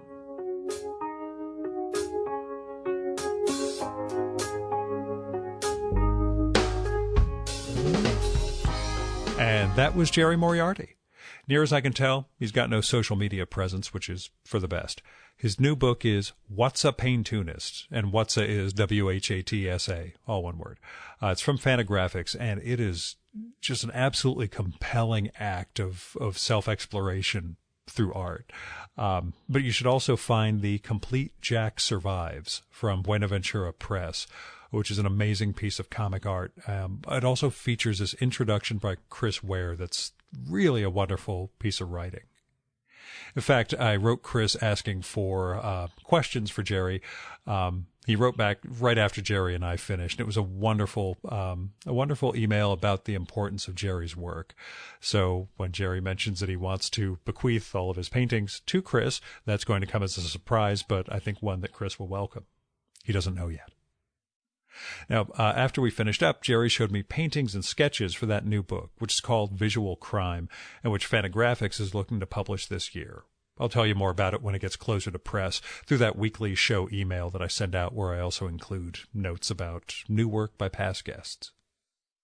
Now, you can support the Virtual Memories Show via patreon.com/VMSpod or paypal.me/VMSpod. I've got all sorts of goals and goodies in place for patrons, including our quarterly bonus podcast, Fear of a Square Planet, patron-only blog, handwritten show notes for every episode, secret project that I keep falling further and further behind on so I could feel worse about myself, and more. So go to patreon.com/VMSpod and support the art of fine conversation. We recorded this episode at Jerry's home in Binghamton, New York. That meant nearly 3 hours each way in the car, but only a few dollars at the New York Thruway toll. Still, if you want to help defray some of the costs of the Virtual Memories Show, like web hosting, travel, equipment, coffee, or just toss me some money because you think the show is worth it and, you kind of are amazed by a guy spending, 9+ hours of his Saturday involved in just doing this, then visit patreon.com/VMSpod or paypal.me/VMSpod and make a one-time or recurring donation. A special thanks go out to John Wendler, Fred Kish, Jonathan Kranz, Stephen Nadler, Wallace Wilde Minozzi, Noah Van Sciver, Andrew Mason, Greg Tanner, Garrett Zecker, Craig P. Steffen, Jack Lescamella, Joe Caruso, Paul Karasik, and Michael Janizik for going over and above in their support of the Virtual Memories Show. We have the full list of show supporters at chimeraobscura.com/VM. Our music for this episode is Nothing's Gonna Bring Me Down by David Bayerwald, used with permission from the artist. And that is it for this week's super long episode of the Virtual Memories Show. Thanks so much for listening. Next week's guest should be the writer Jonathan Ames, but we haven't recorded that one yet, so if it doesn't happen for whatever reason, we'll be back with graphic design guru Stephen Heller. That one is recorded. Till next time, you can subscribe to the Virtual Memories Show and download past episodes at the iTunes Store. You can also find all our episodes and get on our email list at either of our websites, vmspod.com or chimeraobscura.com/VM. You can also follow the Virtual Memories Show on Twitter and Instagram at VMSpod, at facebook.com/Virtual Memories Show, at virtualmemoriespodcast.tumblr.com, and on YouTube and tunein.com by searching for Virtual Memories Show. And if you like this podcast, please go to the iTunes Store, look up the Virtual Memories Show, and leave a rating and maybe a review for us. That'll help build a bigger audience. You've been listening to the Virtual Memories Show. I'm your host, Gil Roth, and you are awesome. Keep it that way.